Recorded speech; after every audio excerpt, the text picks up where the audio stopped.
Hello! What's up, everybody? Welcome to Wulff Den Live, episode 146, the one where we are starting this way behind schedule, and we are not prepared for anything. Listen! Actually, the camera's gotta do one of these guys. I knew I was gonna shock. So, Behind schedule, alright, listen. No, we're on schedule. We haven't screwed a damn thing up yet, alright? We're unprepared, because we set the camera up with 15 minutes to go. I didn't realize there was 15 minutes to go.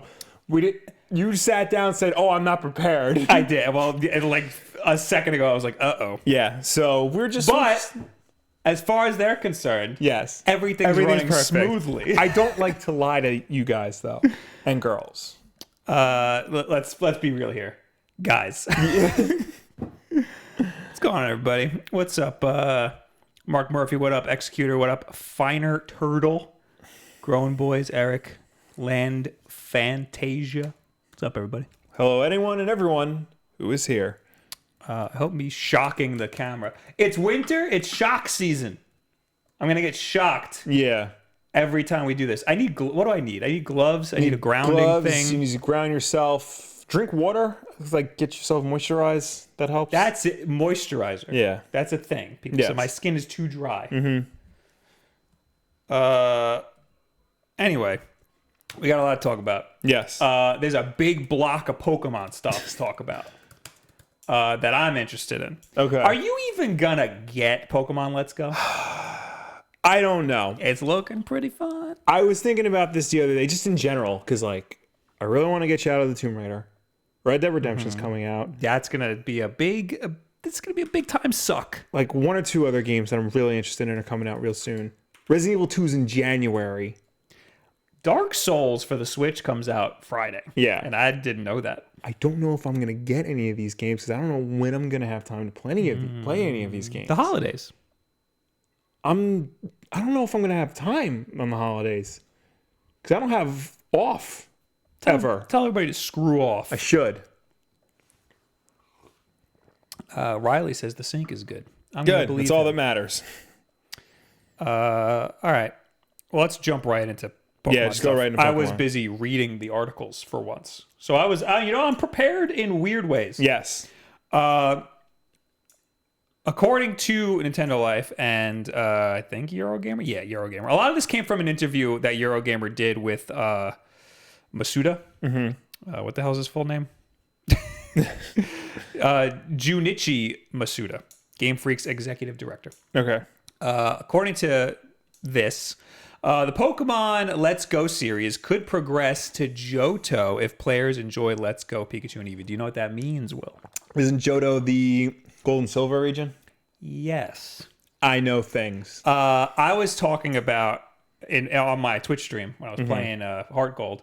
I was talking about how wouldn't it be something if Let's Go came out and then you beat the game and then they're like, guess what? Here's Johto. Because you know how in Pokemon Gold, spoilers for Pokemon Gold, you know how Satoru Iwata was like, hey, you know what? He was able to cram in the Kanto region. Yeah, they finished the game and then he was like, hey, you know what? You could put Kanto in here. And they were like, no, you can't. No, you He's can't. like, give me a weekend. And he just did it. He just put all of Kanto on this tiny little cartridge. So why not do that? So anyway, this is according to Nintendo Life. It appears that Junichi Masuda, Game Freak's executive director, would be open to the idea the Let's Go series moving on to the second generation if the first entry is received well.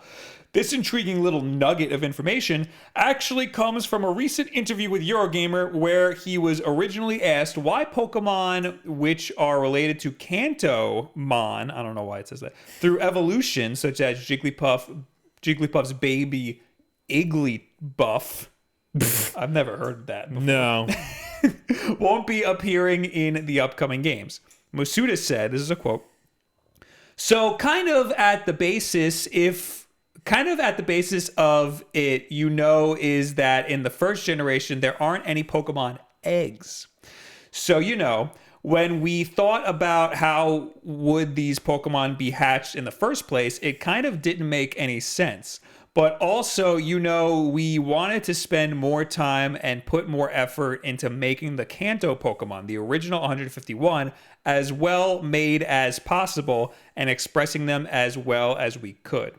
When pressed for clarification on whether this indicates a potential sequel in Johto, Masuda simply said, so, maybe. If everyone enjoys playing these games. Ha ha ha. He says a lot.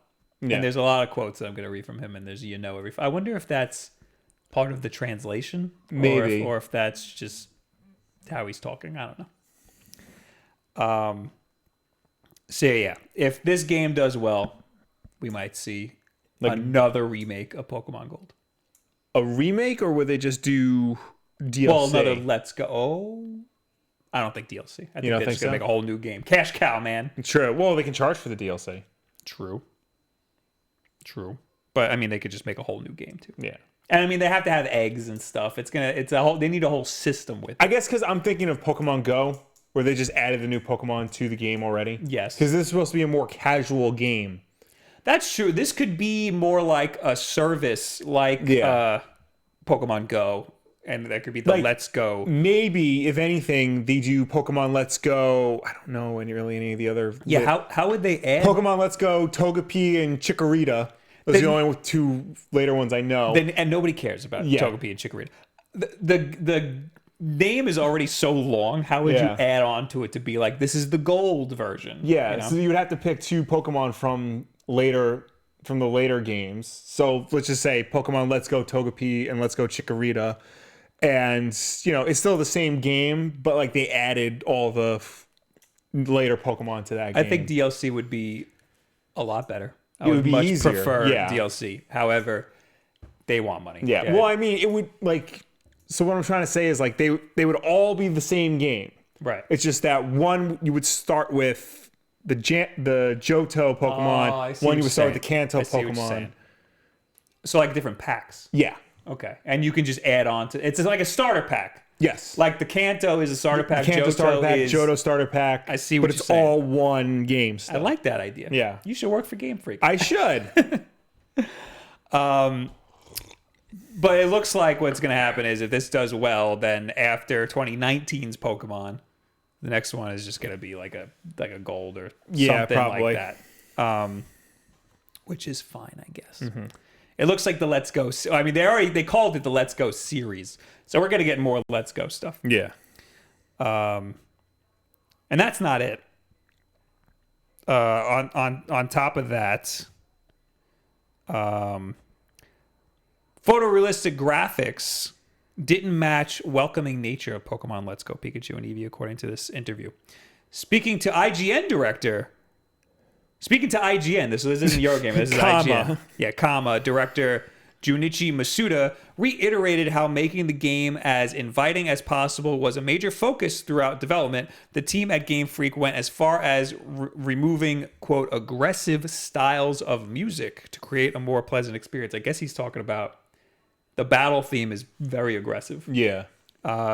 We really wanted to, at least for this first game, make the visual... First game, at least for this first game. So he's clarifying that this is... Let's Go is going to be a series of games. Yes.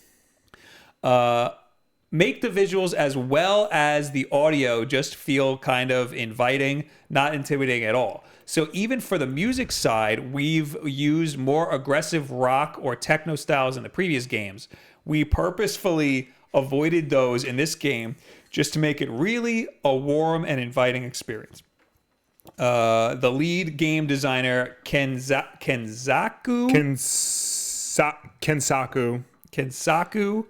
Nabana.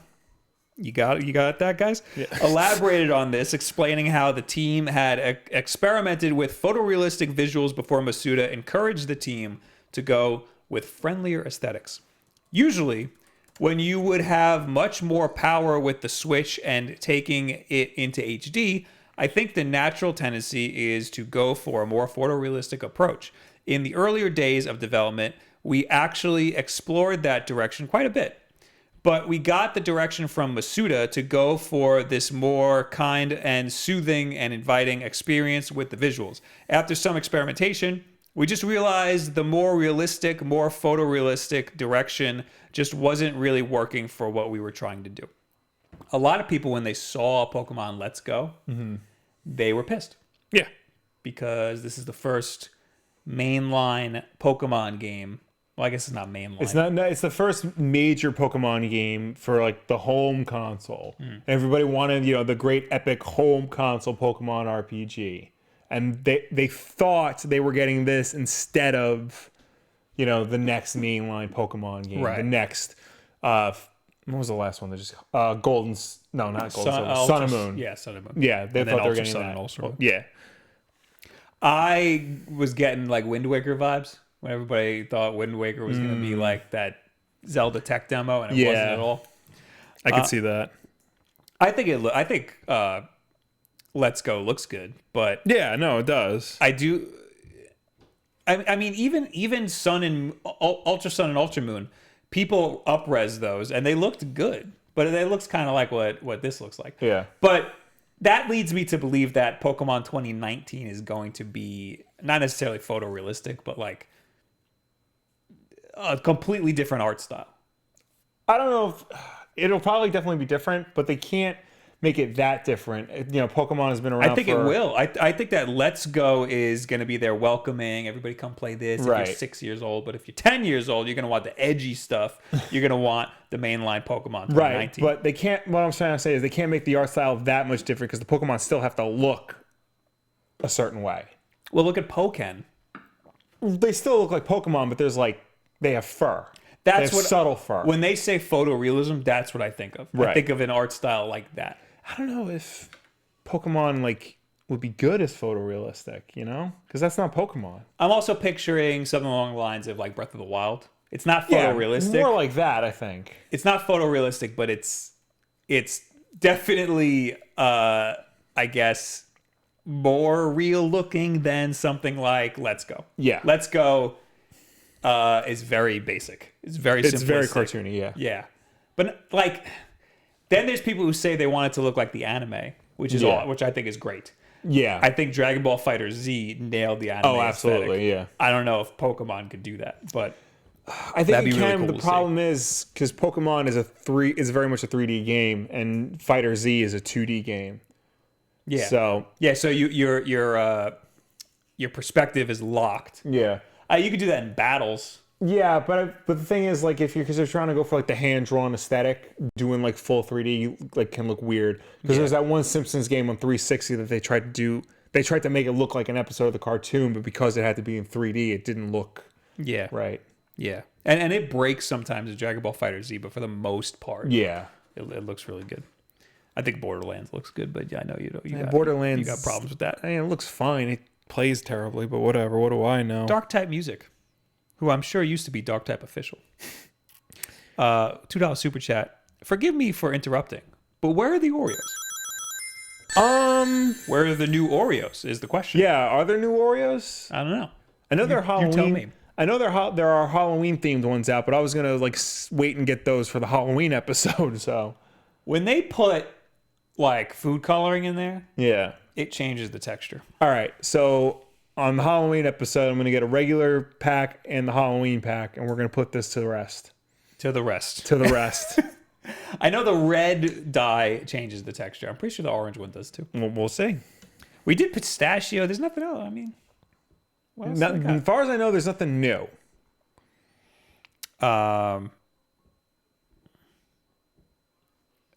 Diego says, "Why does it say I gave 100 bits? Because you did yesterday. That was from yesterday. That was from yesterday's Twitch stream. My guy. All right. So I think Pokemon 2019 is going to be a completely different art style, and that because they keep referring to the simplistic art style as being the Let's Go series Right. in this conversation. It feels like in 2019 they're probably letting the artists go wild. It's gonna look like Jump Force. God, no. Jump Force looks not good. It just looks so weird. The beta came out and people are not happy. No. As far as I saw. I mean, what we played was rough. It was, yeah. That was rough. But we played a pre-release build. That's what we were told. Yeah. But people just played the beta and said the same thing. So Yeah. All right. Another $2 from Bruce Patrick. Hey, Wolf Bros. Congrats on 200K subscribers. Thanks, Thank Bruce. you. Somebody early in the chat said, what? No snack? Look at Will. He's decked out in Wulff Den apparel. There's a snack. There's a snack for you. You can look like me if you go to wulffdenapparel.com. Get yourself this shirt and this hat. Yes. All right. We're not done with Pokemon yet. Oh, we're never done with Pokemon. There's still more. Zelda-like open world Pokemon game is, quote, still in the cards, saying our good buddy Junichi Masuda. Oh, boy. So this is just like what we were talking about. Yeah. In a recent interview with Eurogamer, Eurogamer put this very question to Game Freak director Junichi Masuda. I really hope I'm saying that right. Mentioning games such as Breath of the Wild and Super Mario Odyssey as comparative examples. His answer was naturally vague, but the possibility is definitely there. Get ready for the you-knows. Well, you know, in general, I always want to be kind of facing new challenges and trying to, you know, do new things with Pokemon. You know, it's a different matter whether the players will actually enjoy that kind of playstyle. But really, you know, things like setting up an AI so that, you know, real world Pokemon appear or different ways to appreciate the game. I'm always kind of thinking how to approach the Pokemon series from a different aspect. So in that sense, it's still in the cards. That was really hard to understand. I don't think we're going to get that type of a game anytime soon. Really? Yeah. I think the next Pokemon game is going to be much closer to Sun and Moon than a lot of people think it's going to be. Really? Yeah, because you're usually with a game like this, you know, when it debuts on a new system, it's, you know, it's advanced, but it's not that far removed from what the previous version was. Even with the Pokemon games, you know, Black and White to X and Y, you know, at their core, they're still essentially the same game. They didn't throw in anything too radical. I think that's what people are really hoping for. They want like a big change like that. Yeah. When you're talking about a home console. Yeah. Pokemon game. I mean, that's what I'm kind of hoping for. Like, I mean, it should be bigger because it's going to be a home console game. But you think there's still going to be like when you like areas, like the routes, and when you go to a different route, yeah, like yeah, you know, I think it'll follow the same structure for the most part. It'll be different enough to feel like a linear, like an almost linear map. Yeah, almost linear. Yeah, more Metroidvania, I would say, than open world. This reminds me a lot of Monster Hunter. Mm-hmm. You've never played Monster Hunter? No. Right? So Monster Hunter is weird because the way it was set up to deal with some technical limitations of what was the first one on I want to say the PSP. The PS2 was the first Monster Hunter game. Really? Yeah. I'll look it up. You look it up. But due to the technical limitations, they made it so that there were sections, and then you walk in. It was an open world, but like not really, because it was cut into chunks. Right. And then you walk down a path, and then it loads the next chunk, and there's like a loading screen. Oh yeah, that's what they did. A game I actually played, Tony Hawk's American Wasteland. it was open worlds, quote unquote. Like you had like a whole town to explore. But each section was connected by a tunnel. Mm. So you had to like skate through the tunnel and it was loading the next section around you. Well, this would stop gameplay and load. Like there'd be a loading screen. You know, it was really annoying. And that lasted all the way up until Monster Hunter World. Jeez. Even before that, we had the 3DS, and that's what I was playing it on, the 3DS. And I was like, why is this loading every 4 seconds? They're like, oh, that's just the style that the game is. Yeah, PlayStation 2. Oh, okay. That's the first one. I was like, that's not a good excuse. The style the game is. Yeah. Like, no. Like that. People just expect that from Monster Hunter. No, it's 2018. Like, yeah, games we shouldn't have to games load need that to much. evolve at a certain point. Yeah. So, I'm hoping that Pokemon doesn't limit themselves with technical limitations from old, you know, or like the linear map. I don't mind a map that like kind of like, you know, that is like a grid that you have to. Yeah. I don't mind having a map like there is right now in Pokemon. Yeah. But I want it to look and feel like an open world, you know? I want you to look, I want it to look and feel like you can go wherever you want. Yeah. I'm happy that Let's Go gets rid of the random encounters.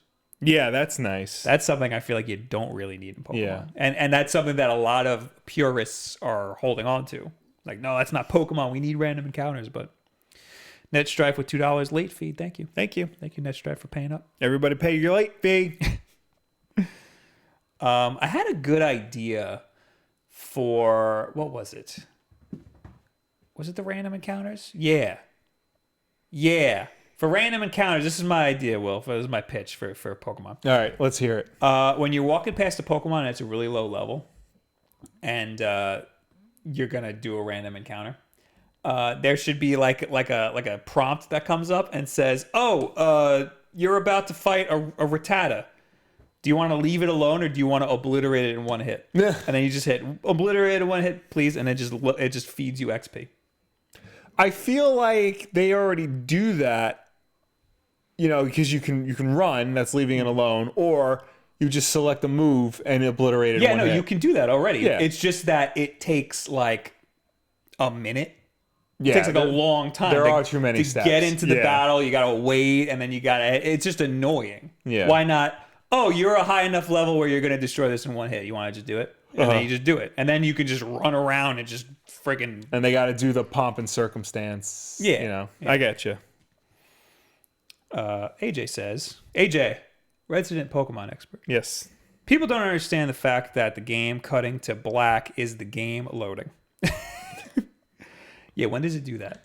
Oh, I guess before. That. Or when you get to the next section. Yeah.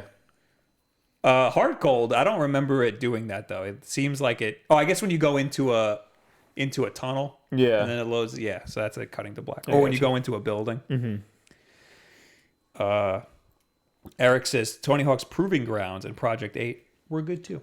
I've never played them. I've heard those were good. The problem is they were like the later Tony Hawk games. So like everybody was playing Skate. And then Activision's like, what do we do? How do we make Tony Hawk hip again? What are kids into? Plastic peripherals. Oh, yes. I remember. So- I remember the plastic. If you said plastic peripherals, I'd be right there with you. Yeah, well that's what came after Proving Ground and I used to ride those around the GameStop. Kickflip all over the place. Yeah. AP Machina says, that's how Monster Hunter GU, I forgot what that, Generations Ultimate, Yeah. is on the Switch too, Bob, because it's a 3DS port. So 2018, Monster Hunter should stop doing that.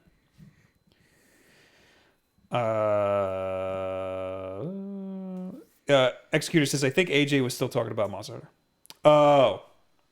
And then AJ says, when you enter buildings between certain routes, caves, battles, stuff like that. Yeah. Yeah, that's what I was saying.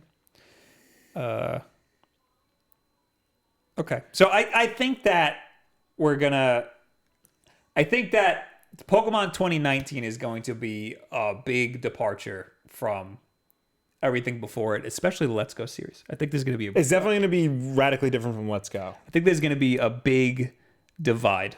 There's going to be the Let's Go series, and then there's going to be the hardcore core Pokemon games. And I think that they're going to try to open it up a little bit, but I don't know how far they want to take it. Yeah. Maybe they want to save some features for the future Pokemon games.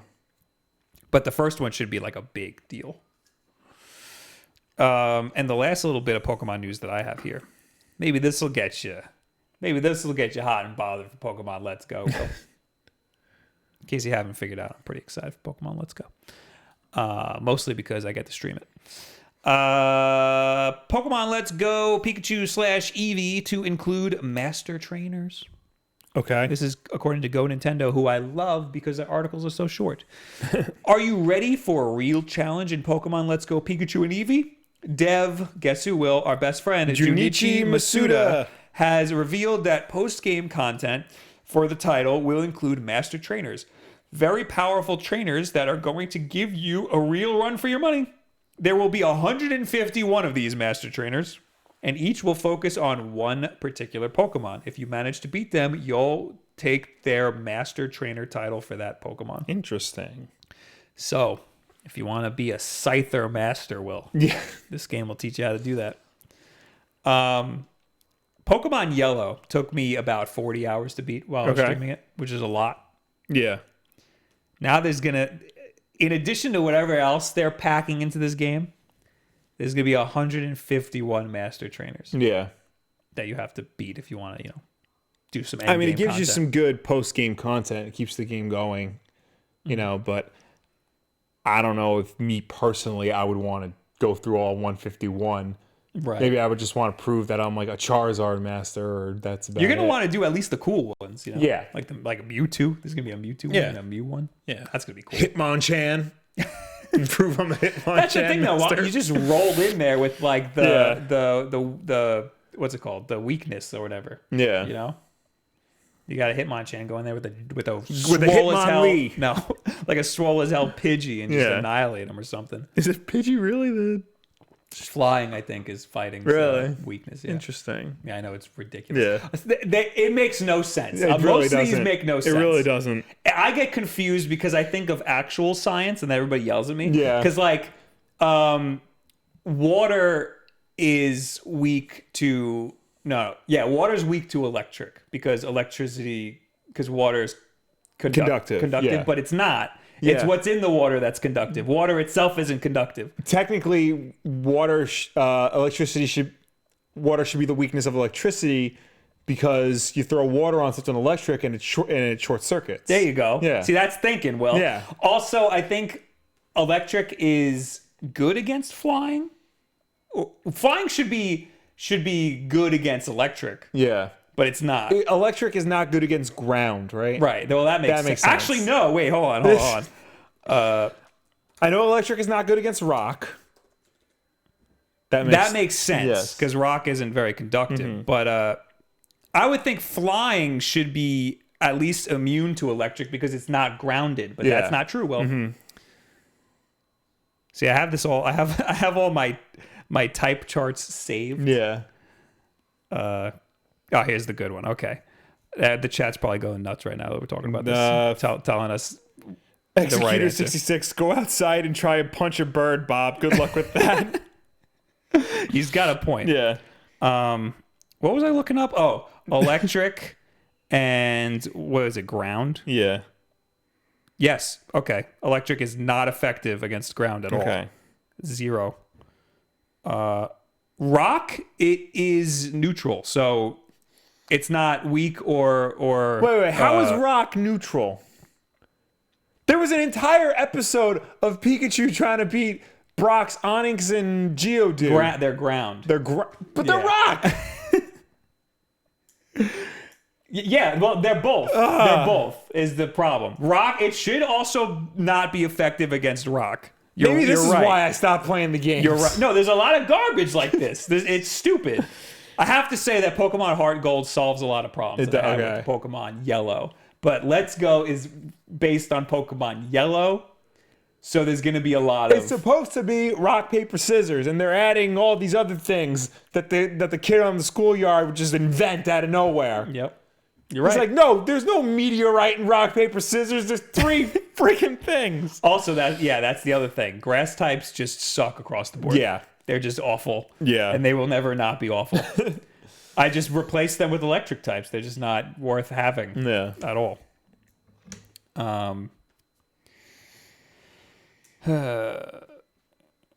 Mark Murphy says, because Rock is boss.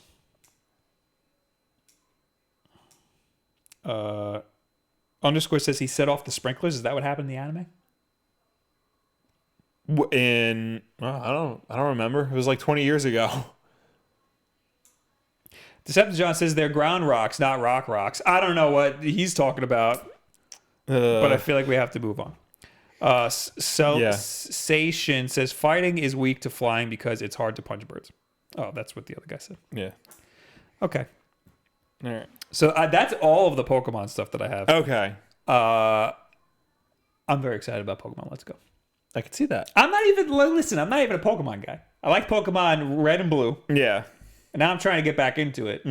I tried to get into Pokemon Sun, and I just was not. But I'm into Pokemon Heart Gold, and I'm hoping to like Pokemon Let's Go a lot. I'm really slacking at Pokemon Go. Yeah. I'm trying to do a lot better with Pokemon. You still can't even play I can't, Pokemon for Go, some right? reason, Pokemon Go will not open on iPhone 6s. Yeah. I have no idea why that is. Apparently, they just released all the 3rd generation Pokemon. Yeah. So I can't get... Was Chimchar in the 3rd generation? Wait. I think they just talked about him on the Pokemon Go Because I like Chimchar. Twitter. He's a fire monkey. Yeah. There was like a whole thing about that. Yeah. They posted like a silhouette of him and was like, "What is this?"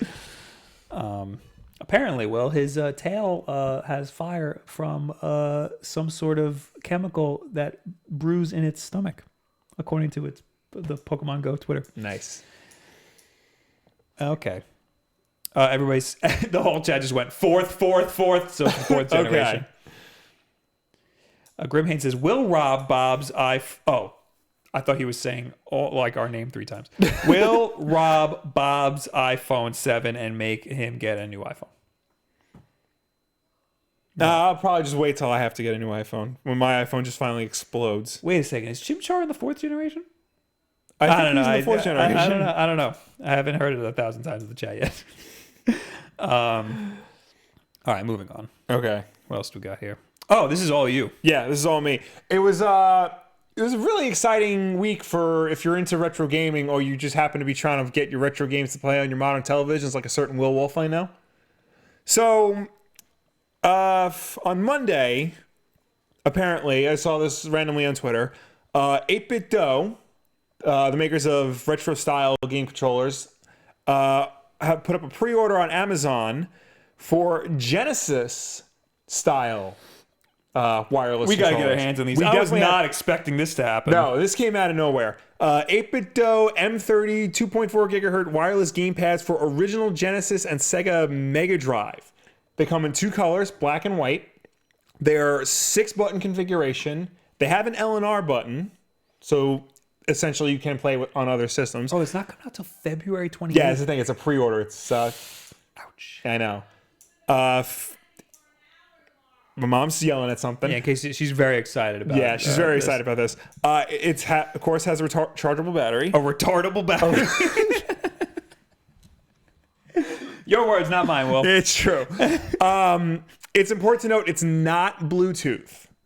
Yeah, it says right on the face. Yeah, it's 2.4 gigahertz wireless technology. That's radio waves. This is what the GameCube Wavebird used. So you have to use the wireless receiver that does... And the Xbox 360 controller. That's proprietary Microsoft technology. Never mind. It's not this. It's similar. It's not the exact same thing. Never mind. It does come with a wireless dongle that will fit in your Genesis. And I think you can hook up the receiver to your computer through USB cable and you could use it that way. But don't quote me on that. Wait, so you can't use this on Switch? Can't use it on Switch. Can't use it on PS4. Oh, but it's only $25. So yeah, that's the thing. It's The Switch ones are like 30 or like 40. No. The ones without the analog sticks. Oh, those are 30. Yeah. The ones with the add-ons is 40. Those are $5 cheaper. Well, I would have loved to have used this with Sonic Mania. Yeah, well, here's excited. Here's the thing. 2 things. One, I think this is just the first wave, and that eventually they will release a Bluetooth version down the road, because it's silly not to release a Bluetooth version of this in this day and age. Right. Second thing is, I think they did this specifically to keep the price down, because this goes hand in hand with the next thing. Oh boy. This broke the next day on Tuesday. Analogue, the makers of the Analogue NT and the Super NT, those really high-end NES and SNES clone consoles that we want, are now making something we very much want. It is the Analogue Mega SG, a reimagining of per their Twitter, a reimagining of the underdog that led a 16-bit revolution. It is a full Sega Genesis clone console powered by an FPGA processor, so it's hardware emulation, which is better than software emulation. It's more stable, it's more compatible with everything. This will be compatible with every single Sega Genesis game, Sega Mega Drive game, which is European and Japanese, and Master System game library. I see what you were talking about before. Before we started the stream, you were talking about how this does not come with a controller. Yes. And I'm seeing that is the 8-bit Duke controller that is in the picture. Yeah, well, it's the same thing with the Super NT and the Analog NT. They didn't come with controllers. But Because you could plug in your own. Yeah, that's the thing. You can get an actual NES controller, or in this case, an actual Sega Genesis controller and plug it in. Yes. You can use your original Sega Genesis controllers. You can get the 8-bit Do controller through Analog Store, and they'll give you a discount if you order one. So you get it for like less than those $25. But it doesn't end there. Oh. It's fully compatible with Sega CD. It has a port on the side. You take the cover off, and you can slam it into an original Sega CD either model. Oh, so like an actual Sega CD. Sega CD. Wow. Yeah, and it will play your Sega CD games completely 100%, no questions asked. So this has to be a straight up like the same board. That's the thing though, it's not. Since it's an FPGA chip, it emulates the board. Oh my god. And it's more stable than if they were to do software emulation like what the Retron 5 is. It's more compatible with everything. That's why they're able to do Sega CD compatibility. That's insane. A Sega CD is really expensive. Yeah. Every system supported on the the Mega SG has been implemented 100% in FPGA by none other than the legendary Kevin Kevtris Horton. He's the guy who did the Analog NT, and he's a really like well-known person in the mod community who created I think he created the HDMI mod for the NES. Like he figured out a way to have HDMI output from an NES. Okay. This is a great quote. No BS fake hybrid emulation, no software emulation. This is the real deal, totally FPGA, totally engineered in-house from scratch like the Super NT. And that's from Analog. That's from Analog. I got quotes from their CEO, Christopher Tabor, who is my new hero, which we'll get to in a second, because this just keeps going. Oh, God. In addition, we are pleased to introduce a new line of cartridge adapters that brings support to nearly all of Sega's rich 8 and 16-bit history. Oh, I didn't see this. High quality, tightly designed, low footprint adapters for the Sega Mark III, the Game Gear, the Sega MyCard, the SG-1000, and the SC-3000. Those will be available next year at $10 each. Whoa! Yeah. So it's just an adapter. It's just an adapter. Okay. And a Sega Master System cartridge adapter is included with every Mega SG. Oh, so it's also a Master System. Yeah, well, the Genesis had Master System hardware in it, and you could plug a power-based converter, and it can play Master System games on a Model 1. Right. So they just basically made a power-based converter, and they're including it in the Mega SG. Jeez. As always, they have partnered with 8-Bit Do to bring you the M30 wireless controllers. It's lower priced. Like they made it, they didn't make a Bluetooth to keep the price down. Okay. But it's the same quality you can expect. $25. That's why there's white 8-bit Do controllers. The white, like Mark Murphy said in the chat, it looks like trash. Well, the thing is, the Mega SG is going to come in 4 variants. Mm-hmm. 3 of them are they're all black, but the buttons are colored like they were in the US. In the different regions. So the red and white is supposed to be like the US version. The white and gray is the European. The blue and red is the Japanese, and then you have a special all white version, and they all look really nice. I do. It's the only thing I would like about the white is that you'd be able to see it. Yes. Right now, it just blends in with the black. Yeah. So yeah, it outputs through HDMI 1080p. It is powered by a USB cable, so you can just plug it in via USB. The audio for it, because Sega Genesis audio is somewhat hard to emulate, as you've seen with the AtGames versions. Yeah, they do. They do Sonic 3 real bad. Yeah, no, it's one of the best soundtracks of all time. It's very hard to get that. Yeah, right. no, this was one of the top priorities for when they were making this. So it is full 48 kilohertz 16-bit audio. It outputs digitally through HDMI. And just like the Model 1, it includes a headphone jack. Jeez. So you can plug in your headphones and listen to it that way. They did that because, according to Christopher Tabor, it is Sega as fuck. That's great because it's really hard to split audio out of an HDMI port. Yeah. Or to do anything with HDMI coming out of an HDMI port. You know, you have to do it through the TV. Yeah, no, you got to do a lot of like jumping through hoops. So that's really cool. There was a lot of other things about this that were like just really interesting. So, how much is it? $190. That is not that bad. It's not that bad when it's $190 just for the system itself. The NT was $400, wasn't it? Right. The Super NT, the Super Nintendo version, is also $190. Okay. Yeah, because they figured out a way to make it cheaper. Okay. Yeah. I want all of these. Yeah, I know. Yeah, I know. Everything like they're saying about this, all this, like, I can't think of anything wrong with the Analogue Mega SG. You can use your original controllers. All your games will work. You can just hook up a friggin' Sega CD to it. But Executor66 brings up a great point in the chat. It sounds pretty good, but does it have blast processing? Yeah. It should. It should. I mean, it does everything else. The only thing they said it can't do is a 32X because of the way the 32X... we have 32X games, though. It's because of the way the 32X handles outputting video. They would have to create a whole nother FPGA system. They need to create a 32X. Yeah, they said that it's something they're thinking about, but the priority right now is just getting this out the door. Nobody would want that. No, it would be very... Nobody would buy a 32X. It would be very, niche. I mean, we'd get it. I want a Sega CD and a 32X. Yeah. Well, now we have incentives to get a Sega CD. Yeah. Yeah. They're expensive. I know. Still, they still go for like over $100. I know. It's crazy. Yeah. But yeah. I really... I mean, it 1080p Sonic 3. I know. And one of the first GIF that was under their line of tweets was Aladdin.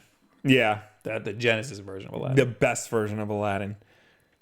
Do they have does anybody make a video yet comparing the two? That's and like have a big there used to be that the completionists used to do Defend It. Yeah. I don't know if he still does. They should do that, but the two Aladdins versus each other.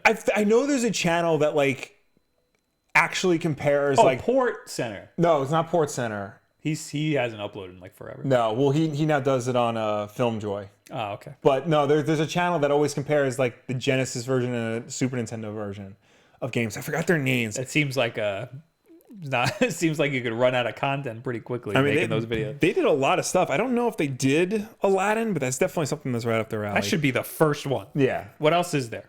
I mean, there's a lot. I mean, the Mortal Kombat, The Adventures of Batman. When I think of the Sega Genesis version of a game versus the Super Nintendo, well, I mean, I guess Mortal Kombat because you got the blood and stuff. But right up there is always Aladdin. Oh, yeah, no. And, the big one is Aladdin. Rangers. Yeah. I want to play this stuff at 1080p. The channel's actually called Console Wars. Oh, my God. Yeah. I am excited for 1080p, and I'm excited for the audio quality. Yeah. I mean, they have samples of what the audio output sounds like, and it sounds perfect. It sounds exactly as we remember it. Where's that sample? It's on their website, actually. They put I'm gonna try to pull it up, but I don't know how well that's gonna work. Yeah, they have YouTube channels direct rips from the Analogue SG. So pre-orders are up now. It should be available early next year. So if you want to get in on that, if you're in your 30s and you want to play your Sega Genesis but you don't have an easy way to hook it up to a television, this is the way to do it. They have a SoundCloud thing right here. Oh, there you go. Mega SG. Let's hear it. Is it gonna? Is that from the Polygon article? Yeah. Yeah, I couldn't get that to work the other day. I can't get it to work right now. All right, so yeah, try the. There should be a video of Gunstar Heroes. Gunstar Heroes. Okay. On the Polygon page? Yeah, up. It's towards the top. Up. Oh, and it's the Gunstar Heroes is running from one of these things? Yeah. I thought it was just a video of Gunstar Yeah, no. Heroes. Oh, Analogue Mega SG. Yeah. Gunstar Heroes. All right, here we go.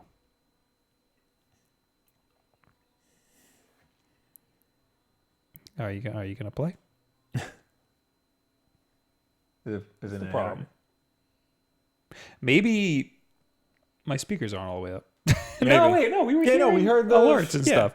Oh, I muted Polygon. Oh, there you go. Unmute, please. Oh my god.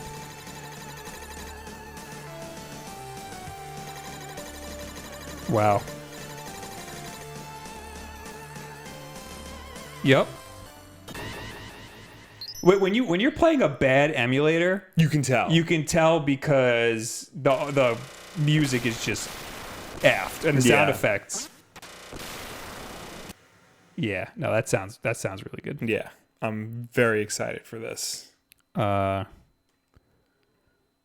I gotta hit them up. Yeah. I doubt. Well, it doesn't come out till when? The The controllers are February. So. controls are February, so I think it'll be shipping in April of next year. Haley says, "Still got my Nomad. I've always wanted a Nomad. Yeah. Until I saw it at the Video Game Trading Post. I put it in one of my portable emulator videos. That screen is not good. No. Yeah, the thing is, like, the screens on like that and like the Game Gear, like, they go quickly. Screen on the what's it called, Superboy, fantastic. Yeah. I wish that had an HDMI out. Why doesn't it? It's cheaper if it doesn't have an HDMI out. Really? Yeah. Because it has. I mean, it's displaying on the screen much higher than 480. You know? So, like, why not just have an output that's at least 720? That's a little disappointing. All right. But yeah. But that wasn't the only bit of retro gaming news that we got yesterday. Oh. Because before that was announced, or before I saw that, I saw apparently Pound Technology, they've made HDMI cables for the original Xbox and the Sega Dreamcast. They've announced that they are currently making one, and it's up for pre-order now through Limited Run Games. That's crazy. Apparently. An HDMI cable for the PlayStation 1 and PlayStation 2. That's really cool. Yeah. Well, it's cool. Yeah. Because they both use the same AV Oh, I out. didn't know that. Yeah. The PS1, PS2, and PS3 all have the same AV out, and the PS3 also has HDMI. So, yeah. So the Pound Technologies HD link cable for the PlayStation 2, you hook it up to PS2 or PS1. It has to be USB powered because it's also an upscaler. It will upscale it to 720p. Oh, okay. How the hell is this? What? I'm trying to understand how it works here. So Because it looks like it's two pieces. It's an HDMI cable and then the actual upscaler thing. right. Yeah. But one end connects to the One end connects to the PlayStation, and then the other end connects to the HDMI cable, which then connects to the TV. and then there's also another USB cable that powers it. Yeah, you plug the USB cable into the little box. And then you plug the USB cable into a power outlet. Okay. Yeah. You follow? No, because then where's the HDMI go? Here, what do you want, Pound? I want both. Go to Pound's website. Keep going. Yeah. All right. Yeah, that's the actual device. Yeah. The HDMI. Oh, yeah. What's on this? That's where the USB cable goes. Oh, and this is And where that's the where the HDMI. HDMI cable Okay, goes. I see. Because why don't they have a picture that shows both? Well, because they never show you the USB cable coming out of it. They don't do that for friggin' Fire Sticks or Chromecast or anything like that. I mean, they gotta show you how it works. Makes it clean. Makes it nice and clean. So yeah, it'll work with both the PlayStation 1 and PlayStation 2. It upscales to 720p automatically. It's RGB quality. That's important to know because if you try to hook it up and you think it's going to output component video, it's going to look green. So you got to go into this. You got to go. At least on the PS2, you got to go into the settings and make sure it's RGB, which is fine because like they're about the same quality, RGB and component. So My problem with upscaling or stuff like what's this going to display on a PlayStation 2? Well, this is where things get complicated. Okay, here we go. Because Metal Jesus actually did a pre-release video on it because they sent them one and he tested it. Let me guess, because Land Fantasia says Metal Jesus made a video for this cable. He says that it works better for PS1 than PS2, and for $30 is not bad. Well, it's not bad, but it's not great. Because at least in his video, I mean, they've said otherwise, but like at least in his video, it outputs to 16:9. Ouch. And most PS2 games are 4:3. I don't like that. It gets worse. The actual video quality isn't as bright as using regular component cables. Ooh, that's really bad. That's one of the things that the Eon adapter for the GameCube fixes. Yeah. It brightens everything up a little bit.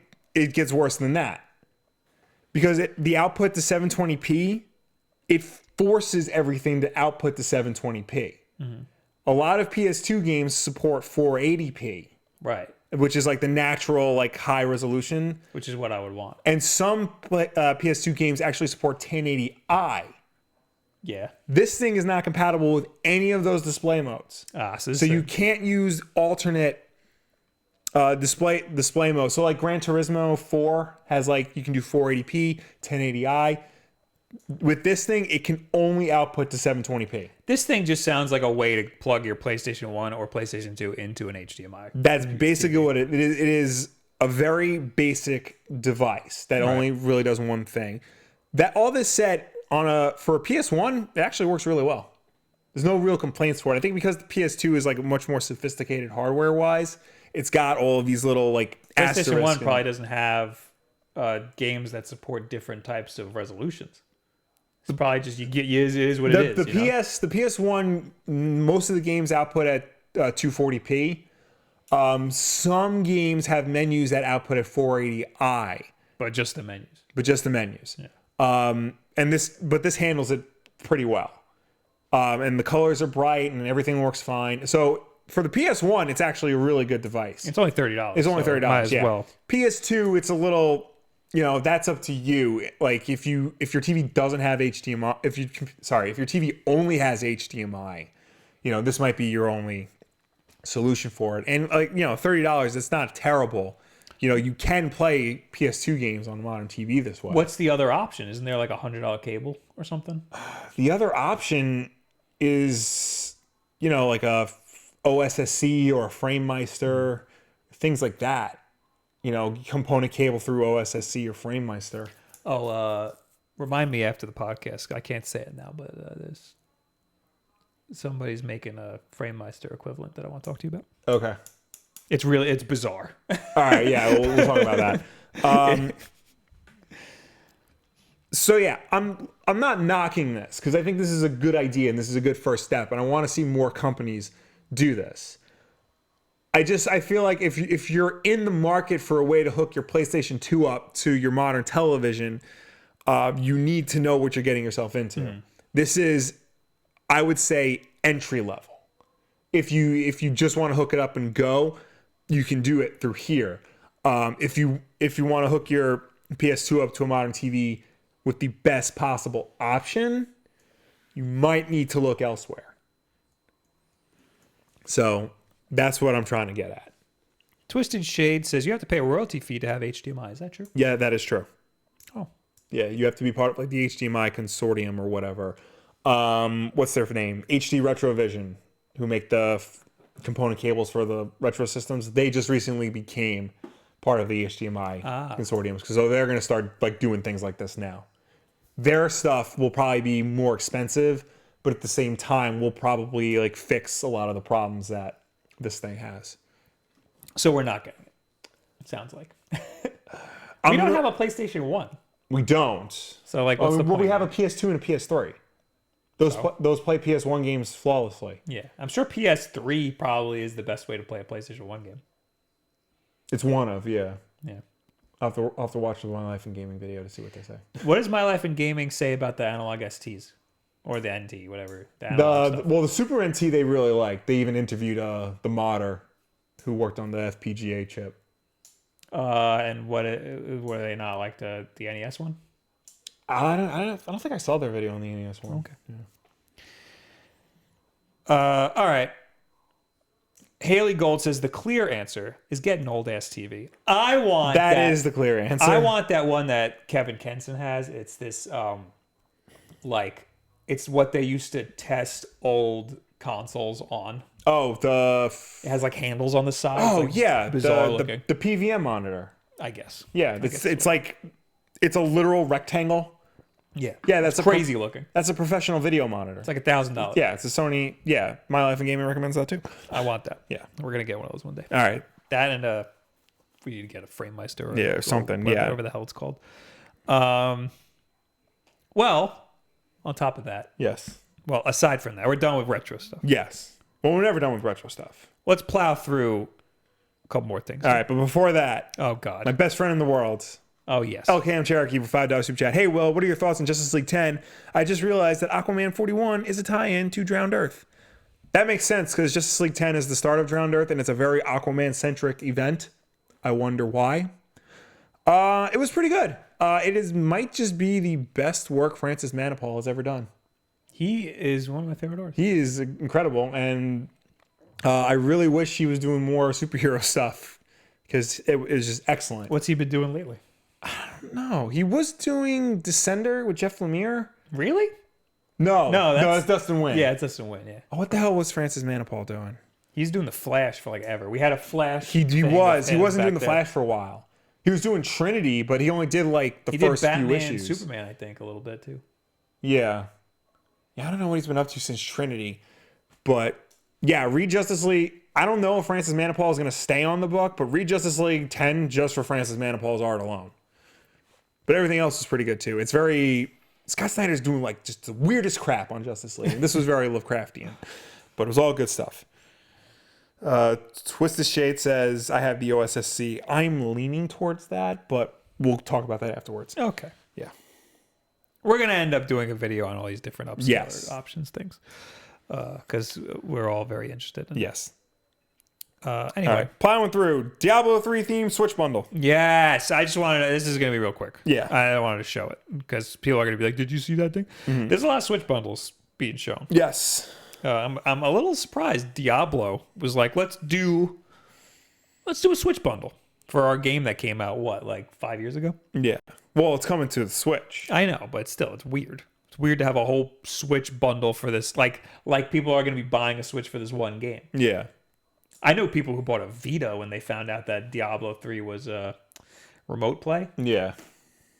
But yeah, it comes with its own little carrying case. You got the dock, the themed dock. I want themed Joy-Cons. Yeah. And not even like a color. All right, fine. But like put that design on the Joy-Con. Yeah, I feel like themed docks, because like I never use my dock. Yeah. So it's like, why bother getting the dock is already a little ugly. I know. So like, I feel like this is easy mode. Yeah. Like just put that design on the bottom right and bottom left corner of the Joy-Con.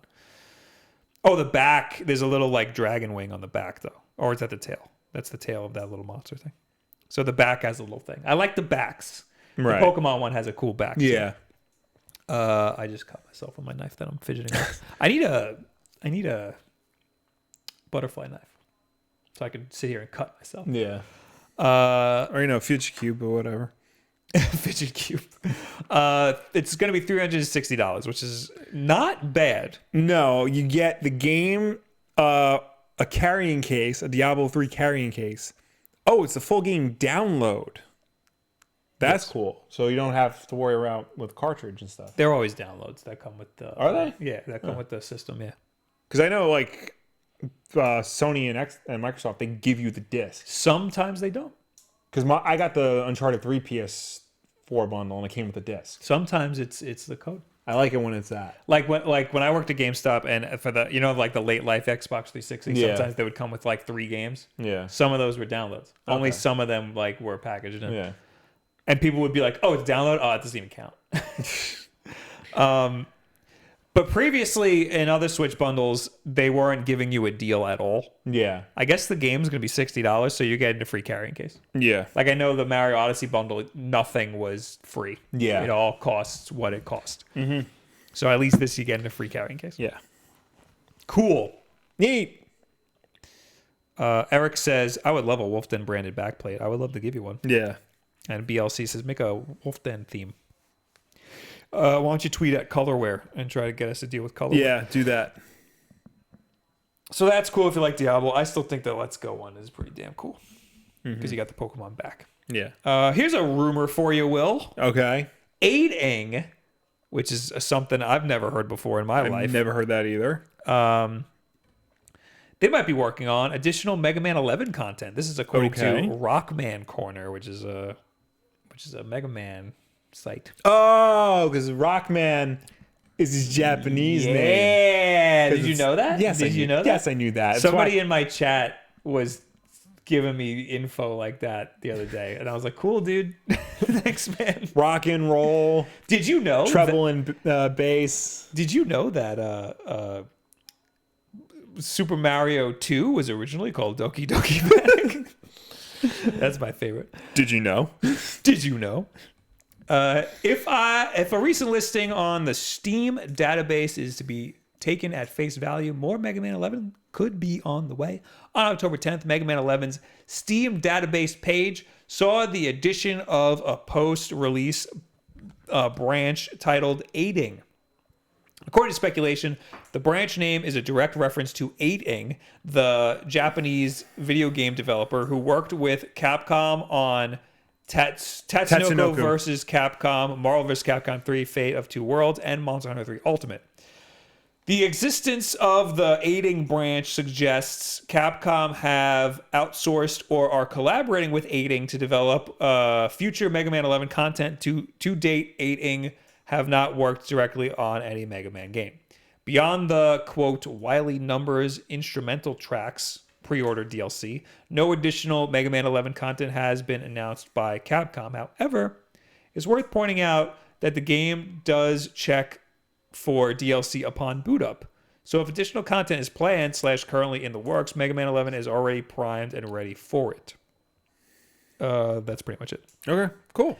I can't imagine what the hell they would do to a Mega Man game. Those games are so like, there's a formula. Yeah. You know? Unless they like add more Robot Masters, or is there a boss rush mode? Yes. Okay. So like, every Mega Man game has the 8 Robot Masters and then the Wily stages. Yeah. So this game has that. What else are you gonna do? Well, didn't 9 and 10 have DLC? Did it? I think so. I don't know. Like I think 10, like you, Proto Man was DLC, so you can play the game as Proto Man. That's what you do.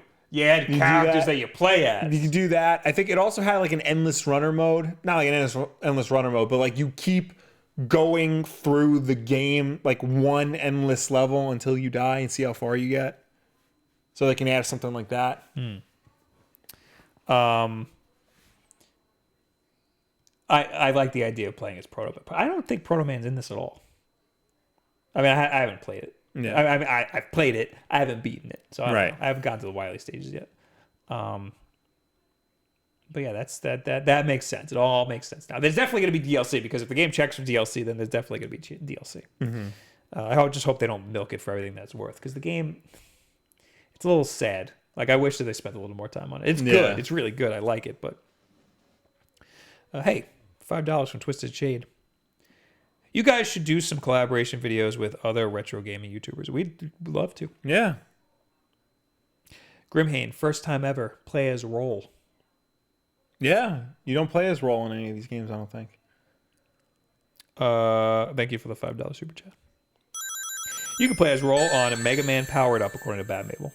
There you go. Oh, yeah. I wanted to play that. I heard that was good. Which one's the Mega Man X one for the PSP? Maverick Hunter X. Maverick Hunter. That's the one I want to play. All right. All right. The only other thing I have here is about Rockstar. Okay. But I don't want to talk about that. Rockstar, one of the devs said, yeah, man. Well, one of the writers It's said, Dan Houser, like one of the heads of Rockstar. He was like, yeah, we've been spending 100-hour weeks working on this game. Yeah. And then everybody freaked out. He clarified that it was like basically just him, his brother Sam Houser, and a couple of like head writers have been spending like close to 100-hour weeks. He doesn't expect anybody else who works for him to do that, whether higher up or lower on the totem pole. It's just a I get why everybody's mad. It sets a bad example. It does, yeah, and because you never want to leave before your boss does. And also, too, like mainly crunch time is a very big problem in the game industry.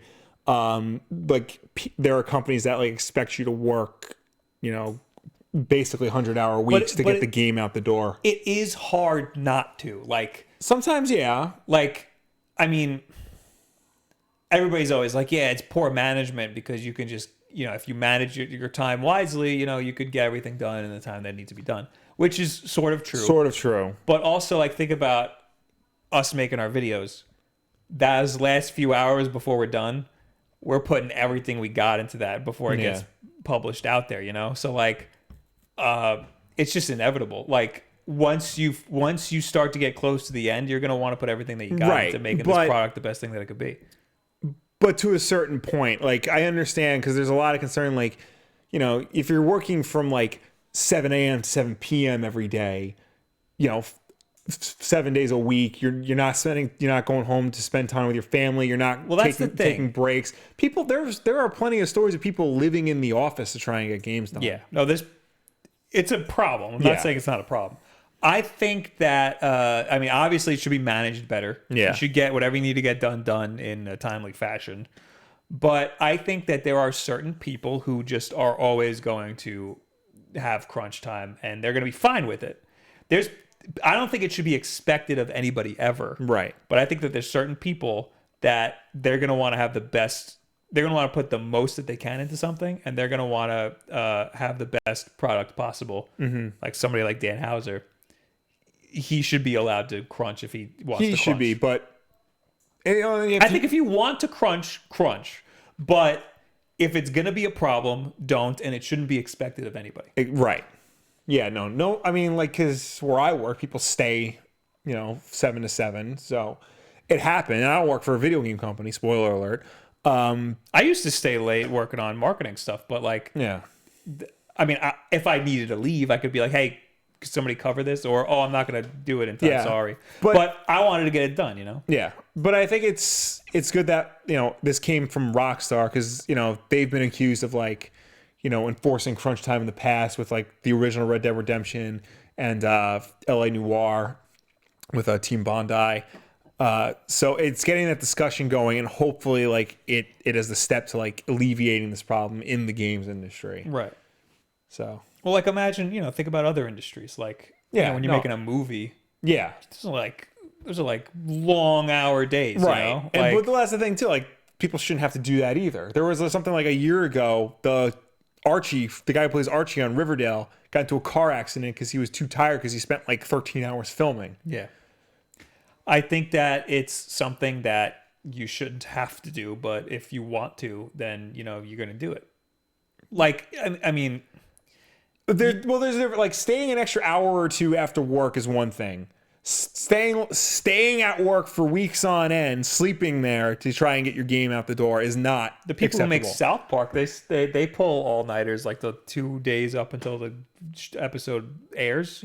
You've seen that before, right? Yeah, I know. I've seen 6 days to air, but like I feel like it's different because like South Park, like they take breaks. Yeah.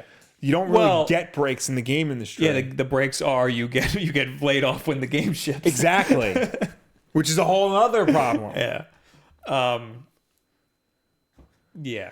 I mean there is downtime, but it's usually like for like a month and then look, the next game, it's time to start the next game. You gotta do DLC, you gotta do bug fixes. It's just a roller coaster going up and up and up. Yeah. So yeah, again, you just it should be expected of everybody or anybody. It shouldn't be expected of anybody. Yeah.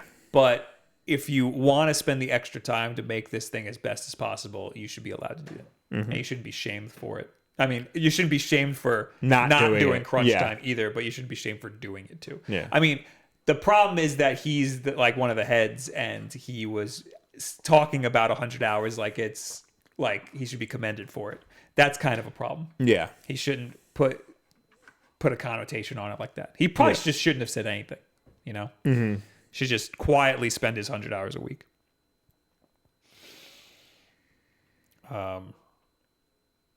Yeah. I could sit here and compare it to other industries all day. Yeah, but like myself, staying up all freaking YouTube is like that. It is though, staying up forever, making these freaking stupid ass videos talking about dumbass Nintendo Switch. Nintendo doesn't even appreciate me. Land Fantasia. The thing is, they crunch the game. They get the game out of the door, and after half of them get laid off because they don't need that money. That many people. Yeah. Yeah, it's bad. Yeah, exactly. Like, it's not worth it ever. Yeah, I heard a lot of horror stories about about layoffs. Yeah, it's bad. Movies do this too, though. Movie studios do this all the time too. Well, movie studios have unions. That's true. Yeah, game studios do not have unions. Yeah, that's the thing. So like when a movie's done, like the set department union, like will step in and say, okay, you guys are done with this movie. There's this movie working on here. Why don't you go see if you can work on that? Well, the same thing happened with Telltale. Yeah. Just friggin', they were like, oh, tomorrow, don't come in. Don't come in. We're gonna, we found a way to finish this game. None of you people can work on it. Yeah, but then they don't have unions, but then there's other companies that like kind of put their foot out there and are like, hey. Like we're hiring. Yeah, but. Which, I mean, it can only help so much, though. I know. All right. The last thing is, and we'll be quick, Iron Fist is canceled. Netflix announced that they will not be Marvel's Iron Fist will not be returning for a third season. Everyone at Marvel Television Netflix is proud of the series and grateful for all the hard work from our incredible cast, crew, and showrunners. We're thankful to the fans who have watched these 2 seasons and for the partnership we've shared with this series. While the series on Netflix has ended, the immortal Iron Fist will live on. Iron Fist had a rocky road. I wasn't even sure that the second season came out. So the first season came out. It was terrible.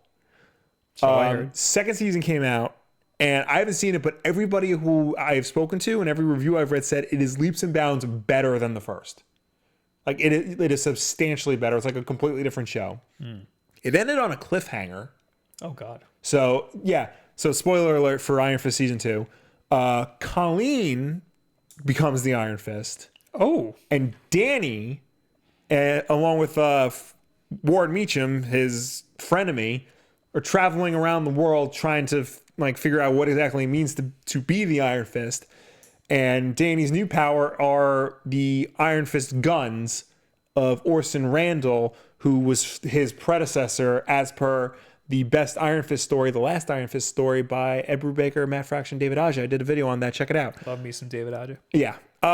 So yeah, they were clearly setting things up for a big shakeup in season 3, and they were going to be following like the best run of Iron Fist comics ever. But now we're not going to get that. Just because Iron Fist is canceled, though, doesn't mean like we won't see him again. He could still show up in Luke Cage because he was on season 2. What about the Defenders? They haven't said they're going to do Defenders season 2.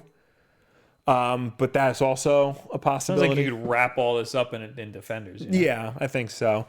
It sucks that like just when Iron Fist was getting good, that's when they canceled it. But this, like the bigger question is, because this is the first Marvel show that Netflix has canceled. And Marvel, which is part of Disney, is going to be a big part of Disney's upcoming streaming service because Disney's pulling everything off Netflix to put on there. And the big question mark was, what does this mean for the Netflix Marvel shows? What does this mean for Daredevil, Punisher, Luke Cage, Jessica Jones? Is this the sign that Netflix is going to start winding down on all of them? Or just Iron Fist, because it was the worst one? So there's still that uncertainty. This is why it's a bigger deal than Netflix canceled a show. I think a major problem is that Netflix has such a wide viewer base. Yeah. They're going to have a new service. It's not going to have the same viewer base no matter what. Right. So, I mean, they could make a lot of money. Yeah. But they're going to have to slowly migrate everything over, you know? Yeah. It's going to be rough. Hey, you have a video that's talking about the DC universe. Yeah. Their whole streaming service. I did a video reviewing it on like the day one review. And they have a new show Called Titans, which I did a video on today. The comment section is fire. What is it? People who hate it without seeing it?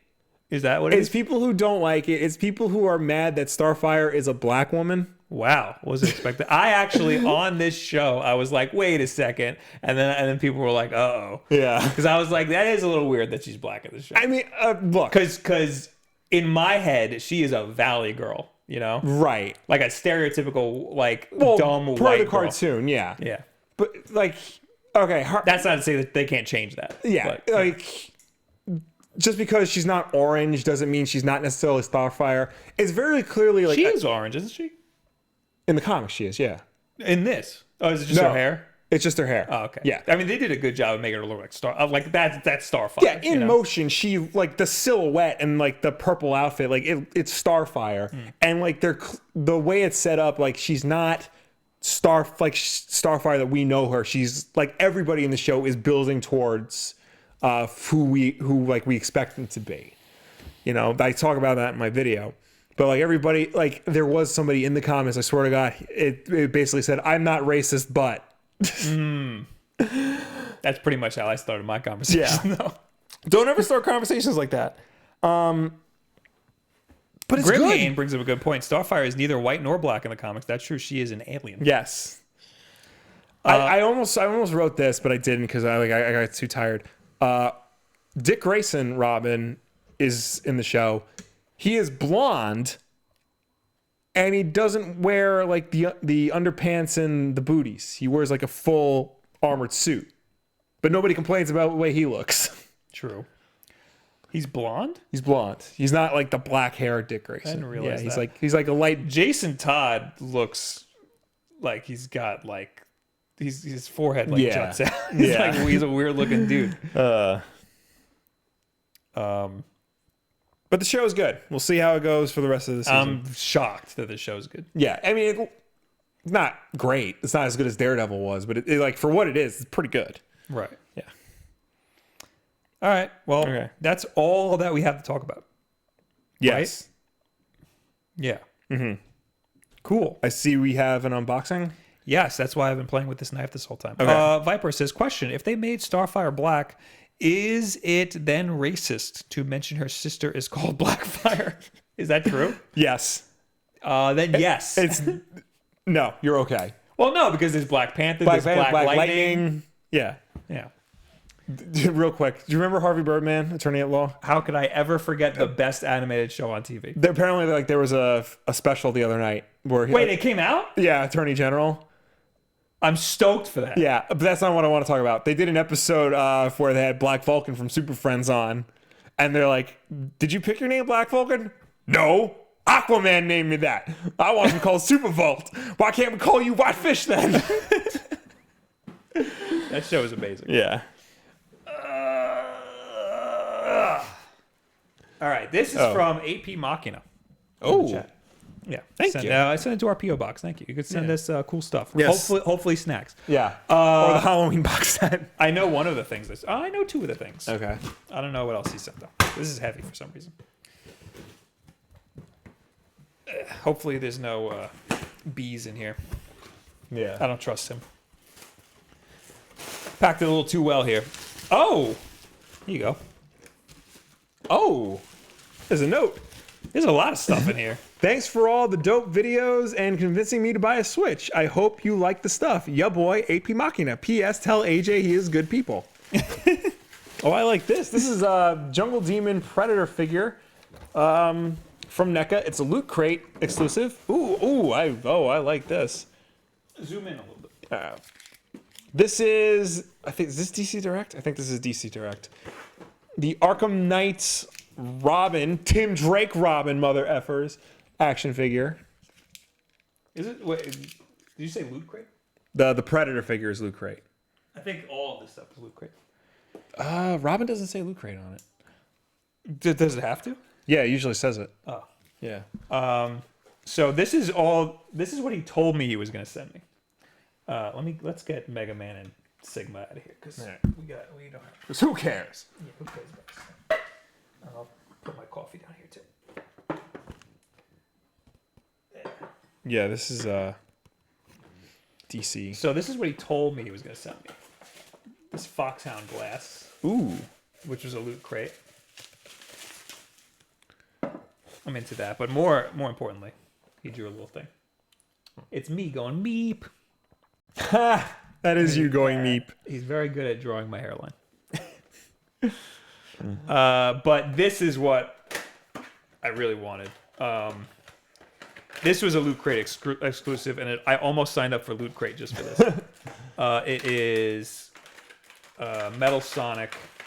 It's all taped and stuff. It's just a little Metal Sonic standy thing. You know, Metal Sonic. Yeah. In that level. In that Sonic CD level. Stardust Speedway. Did I do it the wrong way? I did it the wrong way. Maybe. Yeah.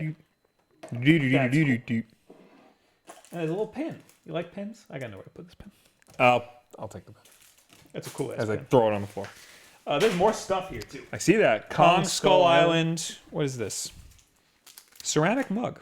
Nice. The guy who directed this is a big video game guy. The guy who directed it, I believe, is a creep. Really? Yeah. I want to like him. I know. He wants to do the mug. This is ridiculous. Look at this. Oh, wow. That's nice. Yeah. That's ridiculous looking. There's still more. Oh, here's you. Here's your you. Oh, yeah, buddy. Show it to the camera. Show it. All right. Yeah, Sonic World. Show the Oh. drawing to the camera. Oh, the drawing of me. I'm Doctor Strange. I like that. Here's a Predator pin. This one's huge. Oh, wow. Yeah, that's big. Sonic. Wait, Worlds United. Was that the. No, that wasn't Worlds the. Unite. Worlds Unite. That's That is the Mega Man? Yeah. Okay. So this is arcade block variant cover. And this is. Ooh. Grant Morrison's Animal Man. I like that. This is Loot Crate exclusive. I guess the cover is. Vertigo? Yeah. This is like when Animal Man realized he can break the fourth wall. Like this. This last thing is a Gundam. Nice. I like it because I don't have to put it together. Thank you, AP. Yeah, You thank didn't have you. to send us all this stuff. You didn't, but I appreciate it. Appreciate you. I'm gonna have to zoom out here. Yeah. Well, I gotta like frame this fan art now. It's nice. Do they make Post-it note frames? No. Get 3M on the phone, on the horn. I can technically do that. No, that's why I said that. Yeah.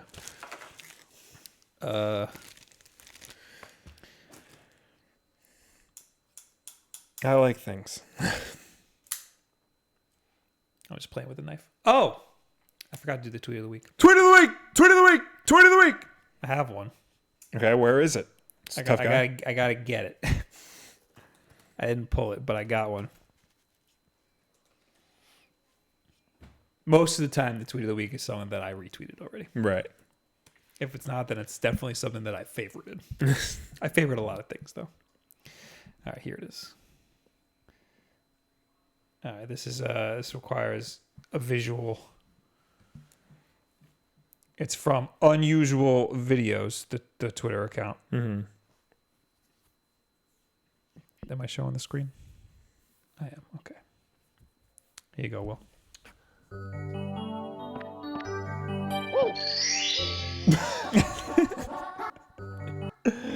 It's a little kid. That's great. In rain gear. He falling into a puddle, but it's got the Mario music, and then he disappears into the puddle, and then it's the start of the level. It's a good time. Solid tweet of the week. Mm-hmm. Eric says, dude, I need a Wulff Den pint glass. Too bad. You'd probably get a mug before you get a pint glass. AP says, you guys put on this stream and make us awesome videos. I thought I'd repay the favor. Thank you, AP. Thank you. Thank you very much. We don't ever ask for anything in return other than your viewership and your subscriptions. And maybe some cookies. Would it kill you to send us some cookies? Yeah. Viper says, the Kong Skull Island director did a great commentary with the Honest Trailer guys. They do some good one. They did one with the Russo brothers for Winter Soldier. That was good. Oh. Honest trailer. Now is when we talk to you guys. As always, reach us on Twitter using the hashtag Wulff Den Live. If you left a comment on last week's Wulff Den Live, now is the time when we will get to it. And of course, if you were watching us at this very moment live, start asking your questions so we will get to it when we were done with everybody else. Using the hashtag.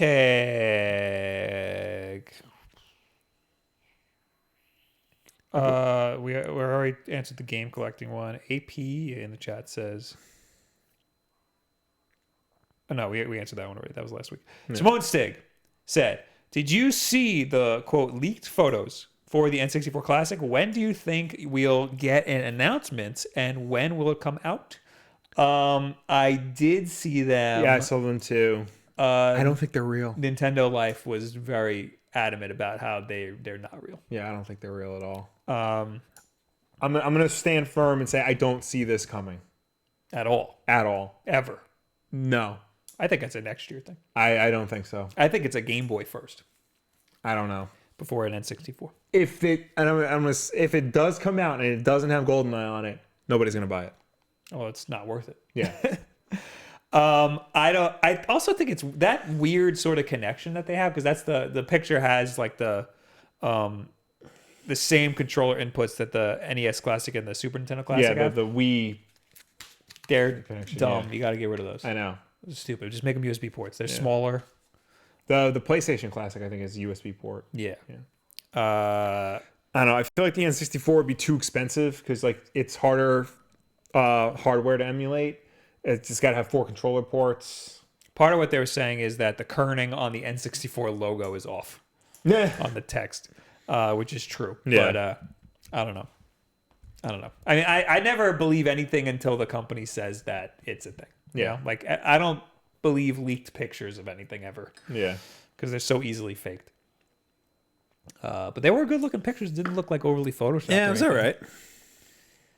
But no, I don't think... I think N60... They're not... I think it's too late in the year for them to be like, guess what? N64 Classic come in December. That's not going to happen. Mm-hmm. Gene Koff Morales. YouTube is down, and thus I can't watch the new Wulff Den episode. So there's only one reasonable thing to do. Hashtag Wulff Den. And then it's a gif of somebody jumping off a bridge. Yeah. I was pissed when it went down yesterday because I was still trying to pull clips, throw in my video. And I was like trying to find all these other sources for what I needed. It was down for an hour. I know. At least an hour. And I'm like, well, it better go up by tomorrow so I can put my video out. I was happy because I was streaming. And a lot of people went to the stream. Really? Yeah. Oh, you were on Twitch. That's I was why, on Twitch, yeah. So I had a great time while YouTube was down. But that is scary. Yeah. That it went down for so long. Well, NerdSync said, like, hey, have you ever worked on something for many, many years and just have it disappear in the blink of an eye? It's freaking scary. Yeah. And it's YouTube's down for an hour. Even if we're not trying to upload a video or something, we're losing money while YouTube is down. Yeah. We are not making any money. Mm-hmm. It's scary. Jordan says, what games do you want to see and what do you think we'll get with the Nintendo 64 Classic? We talk about this fairly often. Yeah. Well, if it's, GoldenEye right up there. GoldenEye absolutely has Perfect to have Dark that. has to be on there. That's the biggest problem in the N64 Classic. It's like most of the good games are by Rare. See, okay, but here's the thing. There's a lot of copyright issues. I feel like it's more likely we would get Rare games on this thing since they're buddy with Microsoft now. Right.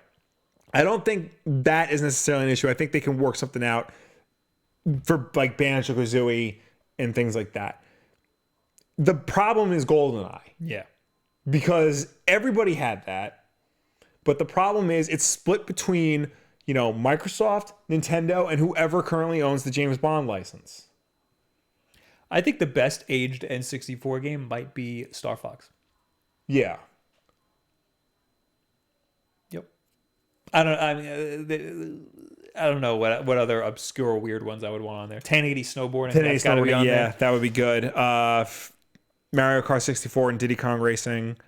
Obviously Mario 64 and Legend of Zelda Ocarina of Time would be on there. Of course. And Majora's Mask. And Majora's Mask, yeah.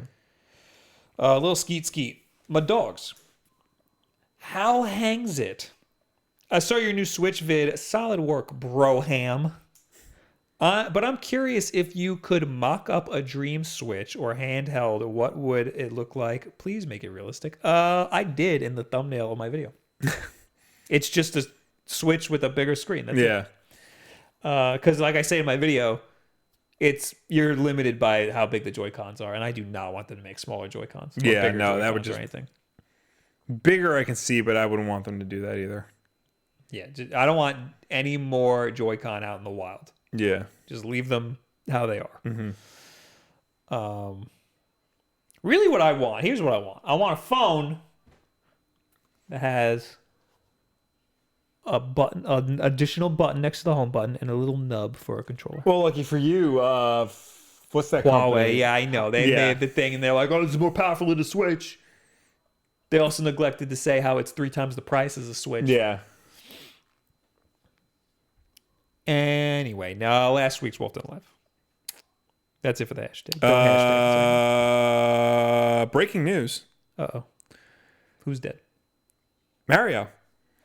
Nintendo of America just tweeted that a new special outfit has been added to Super Mario Odyssey. After you finish the main story, check out the shop to find the zombie headwear and zombie outfit. It's on their Nintendo of America Twitter page. It's hard to get to their Twitter page because the first thing that comes up is jobs. Nintendo of America jobs. Really? Yeah. It's Nintendo America, not Nintendo of America. I am shocked that they would have something this horrifying in their game. Let me see. Yeah. There's also a fake Nintendo of America that comes up often. New manga tile. Okay, well, look. Oh god. Oh, this was part of a leak. Yeah. So it's official now. Uh-huh. You know what else is part of the leak? The one that's the amiibo. Yeah. The Mario Maker amiibo one. The one that had Mario amiibo. Tremopoline! That one. So we're getting Mario Maker. Mario Maker Switch confirmed. You heard it here first. That's quite the loophole. Yeah. But yeah, that's horrible. This is horrifying. Why is he so happy? I wonder if anybody else pointed out that, like in the description, that this is part of the leak. Not in the description, but in the chat. Somebody posted a Waluigi one. All right. Well, there's also this new manga tile and kaleidoscope filters. That looks sick. The manga style one. Oh, that looks nice. Yeah. That looks cool. Mm-hmm. Tile looks okay. And kaleidoscope, we don't care about kaleidoscope. Yeah. All right. Cool. Neat. I'm excited because that confirms the leak of all of the other outfits, especially the one with the little Mario Maker thing. Last week's Wulff Den Live, JBell017. I'm going to throw up all the coffee I just drank. I held off on Justice League for a long time. And when I finally saw it, my expectations were so low that I thought it was okay. Steppenwolf looked bad, and they didn't explain the mother box. Also, Flash ran weird. But I don't know. I thought it would be so bad that it didn't seem as bad. I feel like I'd be right there with you. I didn't think the Flash ran weird. Steppenwolf did look terrible. Yeah, I guess they don't really explain the mother. Well, they never really, like in the comics, they don't really explain the mother box. It's just like, it's apocalyptic tech. It can do anything. Okay, cool. Like the Tesseract. Yeah, basically. So I'll watch it one of these days. Where can I watch it? I don't think it's streaming anywhere. I'll look. You have to give me the DVD? I don't have it on DVD. Wow. Yeah, why would I pay money for a bad movie? Wow. The only like DC EU movie I own is Wonder Woman because that's the only one I legitimately like. Trevor Grover. Meltan has a nut for a head, not a bolt. I don't understand why literally everyone talking about this is getting that wrong, LOL. Effing facts. Fred note. Oh, the Fred is... Shut up, Fred. Sorry. I'm sorry. I'm sorry that you have to correct us. Flea says, I think there's still a fair bit of off from a new console. I guess he's talking about PlayStation and Sony. Yeah. There just isn't enough reason to warrant a new console, mainly just due to diminishing returns. The jump from 480 to 720 to 1080 were pretty large leaps, but the jump from 1080 to 4K was so underwhelming that they added HDR to make it seem worth the purchase price. Obviously, things are a lot more nuanced than I make it out to be, but it's a simplified reasoning as to my guess. I don't think we're there yet to the 4K leap, and that's why I think we need a new console, because the PS4 Pro and the Xbox One X just don't take that leap far enough. Well, the Xbox One X is full 4K. The PS4 Pro is like some weird like emulator. checkerboarding, yeah. But a lot of games still aren't 4K. A lot of games are just like, so when the Xbox 360 and PS3 were out, 1080p was everywhere. You know, HDMI was the thing. But the PS3 and the 360 typically, when it was running in HD, was outputting at 720. Exactly what I was going to say. Wasn't necessarily doing, So yes, that's what I'm saying. At the time, 1080p was the thing, but those consoles were still outputting 720. Yeah. They had a hard time doing 1080p 60 for anything, and the early Xbox 360s didn't even have HDMI ports. Yeah. So that was a rough time. And then PS4 and Xbox One,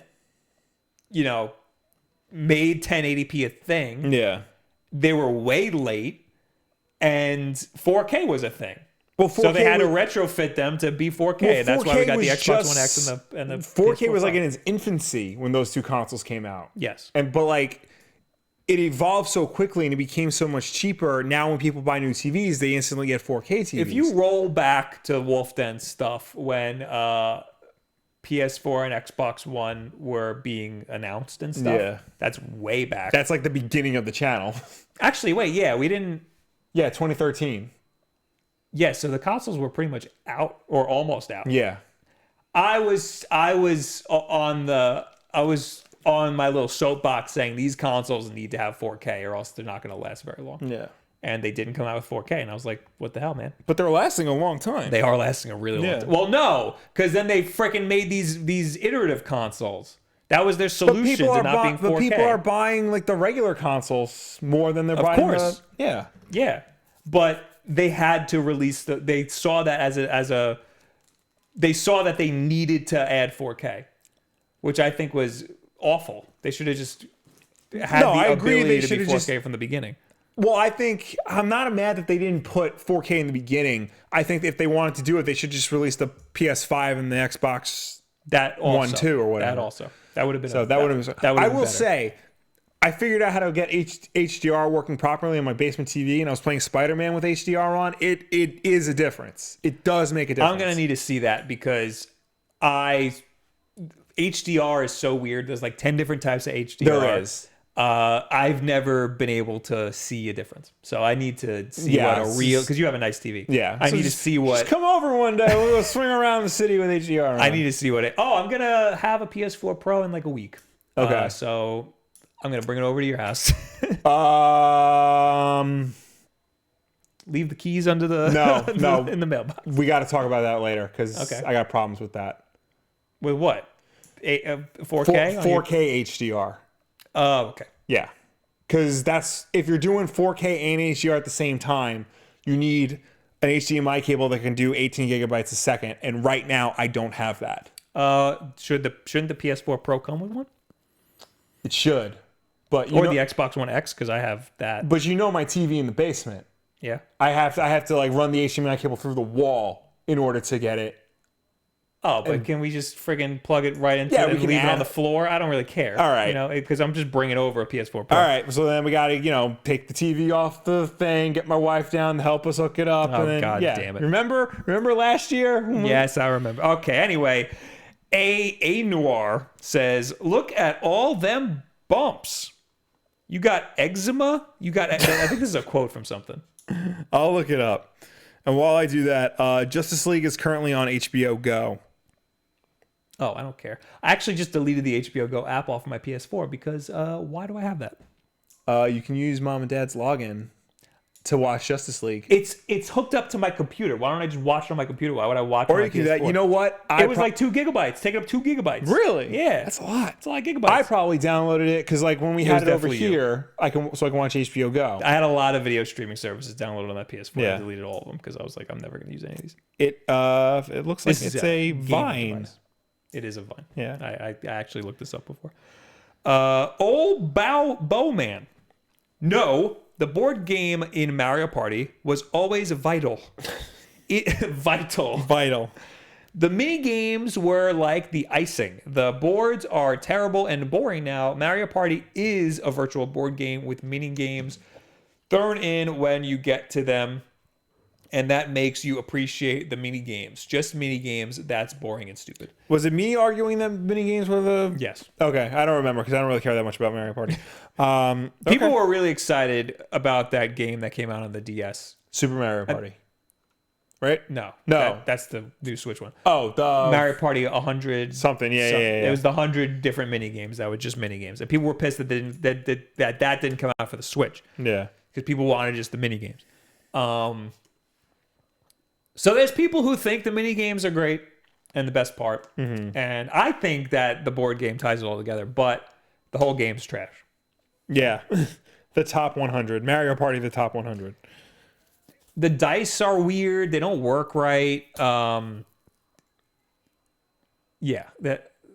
lot of people have been getting the same numbers over and over again. And I think it's because it I don't remember if I said this last week or not, but when you jump to hit the dice, mm-hmm. you hit the bottom of the dice, and whatever is showing on the camera facing side of the die is the number that you get. Right. But the number that you punch on the bottom, it glitches, and that's the one that it shows. So you think you're timing it right, but you're not at all. So if you keep timing it the way you think you're timing it, you mm-hmm. will always get the number that you don't want. So people always end up seeing like a crappy number over and over again. They think the game's screwing them, but it's actually their fault. It's a terrible game. Last one from last week, Lama Crosdos says, I disagree on the controllers. PlayStation controllers are perfect for fighters, so no touchpad must stay. A lot of people like the PlayStation control, that split D-pad. Yeah. Also, like the D-pad's bigger and it's in like a more prominent spot for fighters. I like the spot that it's in for sure. Yeah. And I understand the split D-pad, like it's better for precision, but nothing beats like a good old-fashioned Super Nintendo The Nintendo style, is definitely the best type of D-pad. I mean, I said the 360 was the best controller, but its D-pad is terrible. Yeah, its D-pad's awful. Yeah. I mean, the Xbox One fixed it big time. But it's still a disc, isn't it? No. It's not? The Pro is a disc, but you can swap it out for a cross. Yeah, the Xbox One is a cross. I don't like having to swap it out either. Yeah. Oh, yeah, no, you're right. The Xbox One X, it's the cross, and it's clicky. Yeah. Which is kind of cool. Yeah. I kind of like it being clicky, because then you know that you're pressing. So it's like it's the cross, but there's still switches under each part. Because I know Nintendo like had a patent on the D-pad, like the way they designed it. Right. So that's the reason why Sony's is separated. It's a pretty loose patent, though. Yeah, it lapsed, so like everybody can copy it now. Well, that and freaking Sega reversed it. Yeah. So like Nintendo had a ball and a pivot. Sega had a pivot and a ball. Yeah. That's why it was like a weird loose thing. SJR in the chat, $5. Thank you. I don't know why there's no fanfare. Late fee joke. Nah, it's never a joke. Pay your late fees. Mark Murphy says, what Mario Maker amiibo, Bob? I can't find it. I'll have to find that. But now we're in the chat. It's literally right behind you. I know, but now I want to find it in the picture. Yeah. Okay. You read the chat. All right. Naveen, I have a PS4 Pro with a 4K TV with HDR, and I think it is totally worth the investment when I can play the games in performance mode. That's the thing. Like now with like the PS4 Pro and the One X, like they have different modes. Like some of them you can toggle on and off like certain graphics filters. It's literally like having a PC, like setting all the graphic settings. That's not why I buy console games. Yeah, I don't like that. Yeah. This goes back to us not liking these iterative consoles. Yeah. So on the screen right now, I have the leaked costumes. Yeah. And the first of them is the zombie one. So there's the zombie one. Yeah. That is confirmed now. Yeah. I don't remember if the Brutals one, if we ended up getting. I think we did get the. Oh, well, I don't know about this one. And then we got that. We got this one. Yeah. All right, this is like a Mozart looking one. Yeah. I think we did get the Brutals ones too. There's one of every. Yeah, we Mario's got all every of one of those, the Brutals. yeah. Okay. Now I got to scroll all the way. You know, I'll just back it up. All right. Viper, if no one's mentioned it earlier, it's 8,000 coins for the full zombie Mario outfit, 3,000 for the hat, 5,000 for the body. Oh, So start saving your coins. that's a lot of coins. Yeah. Oh, it makes sense. Like it's a specialty. I don't have all the. Ever since these DLCs, I don't have all the options. Me neither. So I didn't 100% the game. Yeah. Oh no. This one I think we got too. The motorcycle, the Grand Prix one. Yeah. So the only one left is whatever the hell's going on here. The Santa one with this freaking thing sticking out of its head. Amiibo sticking out of his head. This is very clearly just Yeah. it's just it's just Santa. Yeah. Which I'm sure we'll get around Christmas time. But it's something's going on with this the Mario Maker amiibo. That's the thing that I was talking about in the corner. Our Wi-Fi is acting real strange. Yeah. Random 11. You guys mentioned the Analog NT being $400, but that is the rare one that uses OEM NES parts. You probably want the Analog NT Mini, which uses FPGA chip like the Super NT and the Mega SG. So yeah, remember the very first thing Analog came out with was the NT, the big aluminum thing. Yes. So he's correct. That used original NES parts, original NES hardware, in an aluminum case. And it was like $500. And then they released the Mini, which was cheaper and used FPGA.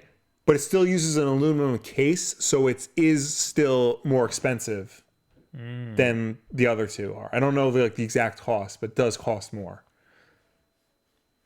So I had to refresh my chat here. yeah. Executor 66, you picking up Starlink, Bob? Yes. I'm going to play it on Sunday. I was going to play it yesterday because you play Star Fox the whole time. Yeah. That's crazy. And apparently like they have like special missions and cutscenes. Yeah, that's insane. Yeah. It's basically a Star Fox game. Yeah. I'm very interested. So I'll play it on Sunday on stream. I wanted to save it. I was going to play it yesterday, but I didn't. Yeah. And I'm not going to play tomorrow. I played Pokemon Heart Gold, and then I switched over to Black Ops for the stream.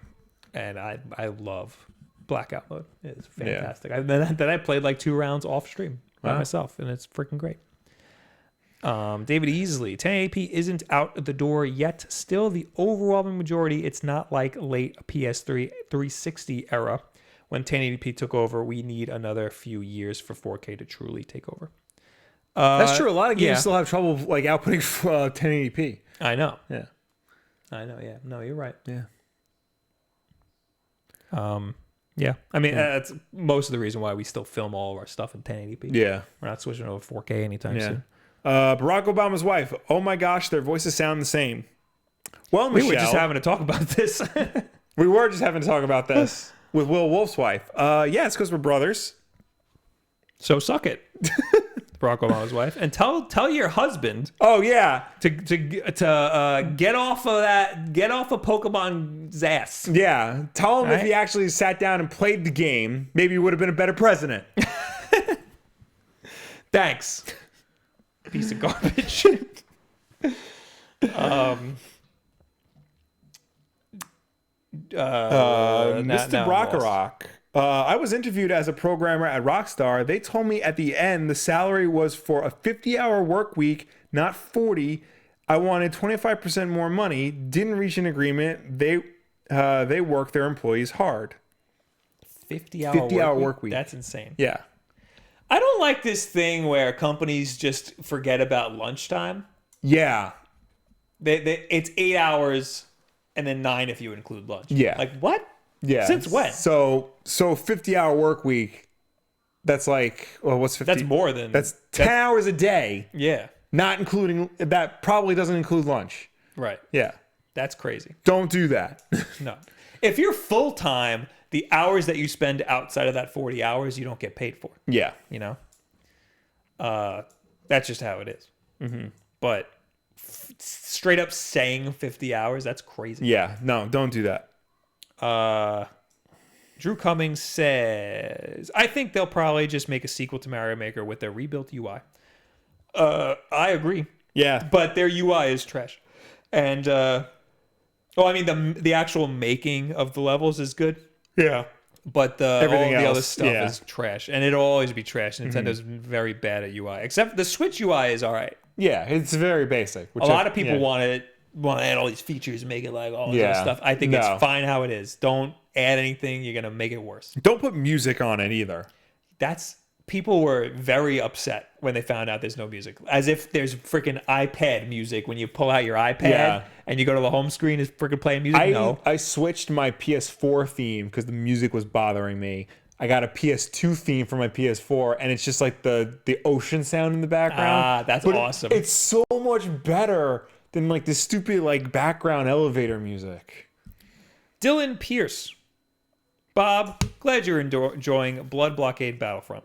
I loved the end of Season 1, but liked Season 2 more overall. Just wish we got more of Black in Season 2. Yeah, I like Season 2 a lot more. I have like 3 episodes left, and I'm doing that thing where I don't want it to end, so I'm not watching the rest of it.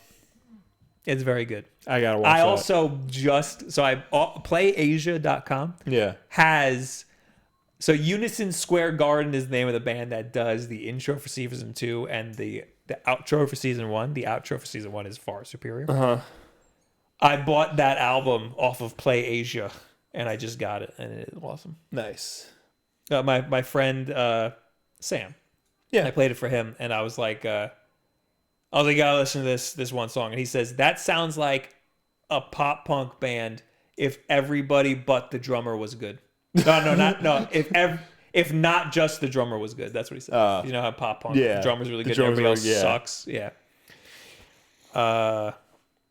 AP says, the noise it makes when you click on your profile makes me so happy on the Switch, but I agree it doesn't need music. Yeah, no, all the sound noises effects are fine. And there's a lot of attention paid to the little noises. I'm talking about like if you're like on the Switch home screen, you have to hear like I mean, those songs are awesome. Yeah, but like I don't want to hear them every time, especially on a portable console. Yeah. Because you got this thing out in public. You don't want that to happen. Or you're in class and then music starts playing. 027 Death. Do you think a first-person shooter Metroid could ever work? I know it wasn't done the best previously on the GameCube, but could they make it work with today's tech?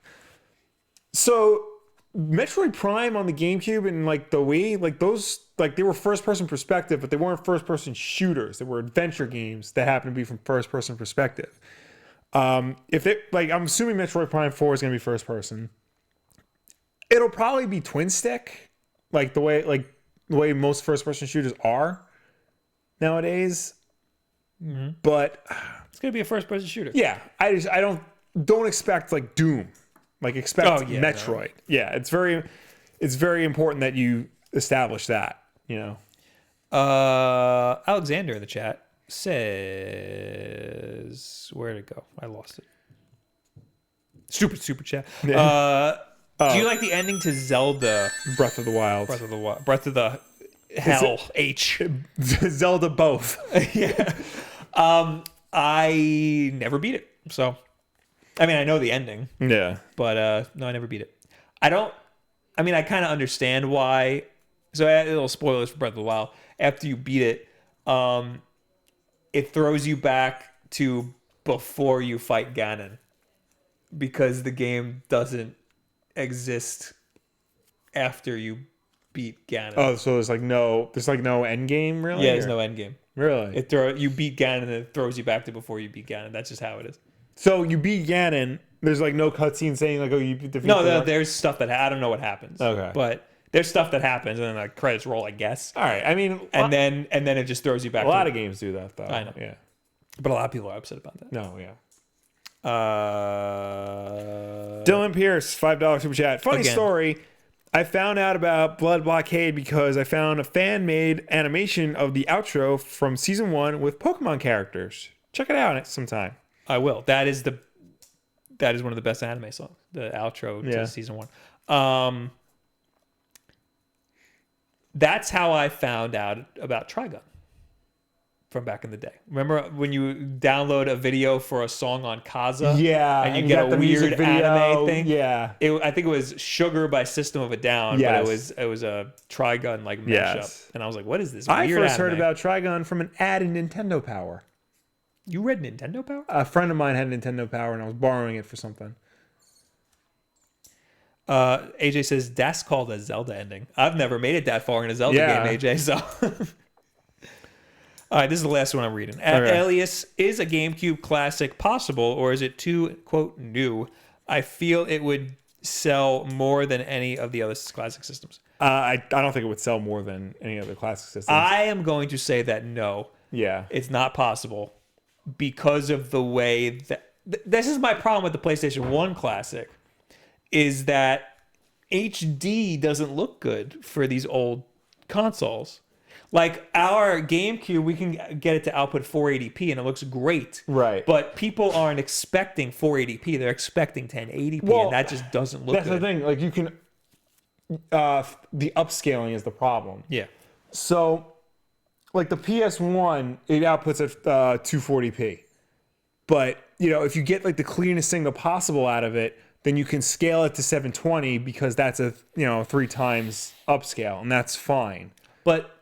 like that looks really good for 2-dimensional like pixel graphics. Yeah. Because then you get like hard, crisp, big pixels. Polygons, it becomes more of a problem. When you get these big polygons and the textures don't look. Yeah, no, the textures don't blow up. You get these weird pixelated textures that are bicubic and blurred. It's weird. And polygons, they get jagged and crappy. I don't know. When I did my Spider-Man on PS1 review, I played it like on my PS3 through my 4K TV and output it at 1080p, and it looked fine. Like there wasn't any like noticeable problems. I mean, it looked like a PS1 game, but like it didn't look. There wasn't any like blur or anything like that. So, I mean, I think there's a way to do it. I just think the problem is price. Right. The better technology for it, the more expensive it gets. I mean, we're crapping on stuff like PlayStation 1, but then we're sitting here wanting an N64 classic. Yeah. Yeah, I don't know. I think that's also going to look weird, but I think that those games are classic. Yeah. GameCube, put those games on the friggin' Switch. Yeah. That's just the easiest thing to do. I feel like that's the make a collection, put on the Switch, or friggin' have a virtual console equivalent. Yeah. Anyway, thank you guys for hanging out. Thank you for tuning in. Thank you for watching us. And thank you for chatting with us. As always, Wulff Den Live is every single Wednesday night at 9 p.m. Eastern right here on youtube.com/WulffDen. If you can't make the show for any reason at all, and swallow my spit, we always put this up as an archive version on Thursday for you to watch on demand whenever you want. If you prefer to listen to us rather than watch us, you can do so. We also put this up as an audio podcast on Apple Podcasts, SoundCloud, Google Play, and Stitcher. And if you listen to us on any of those platforms, any of them at all, please be sure to subscribe, rate, and review us because it helps us with placement on those respective stores. Special thanks to Coma Man for, at the beginning of the stream, subbing on Twitch using Twitch Prime. Thank you. I missed it. If you have Amazon Prime, link it to your Twitch account. Go to twitch.tv/WulffDen and subscribe for free. You support us. And also, you can get into our supporter-only Discord where you get some of our videos early. Same thing with hitting that little join button underneath this video if you're on YouTube. Link your YouTube or Twitch account to Discord if you support us, and then you can go on our Discord, get videos early, be in our little game sessions that we do once a month, stuff like that. I will see you tomorrow on twitch.tv/WulffDen, where I will probably play Pokemon Heart Gold, and then maybe some Black Ops if I feel like it. Then we'll be on Sunday for Starlink, and don't forget about the backlog is on Saturday, is back. I don't know what the hell game we're doing this week. Don't forget about Wulff Den apparel because Will looks great right now. I do, and you can too. Halloween's coming up. You can dress up like us. Yeah. My leg is asleep. Thank you for hanging out. Goodbye. Bye. You're going to be waving for a while because I... It's all right. It's built for this. All right, bye.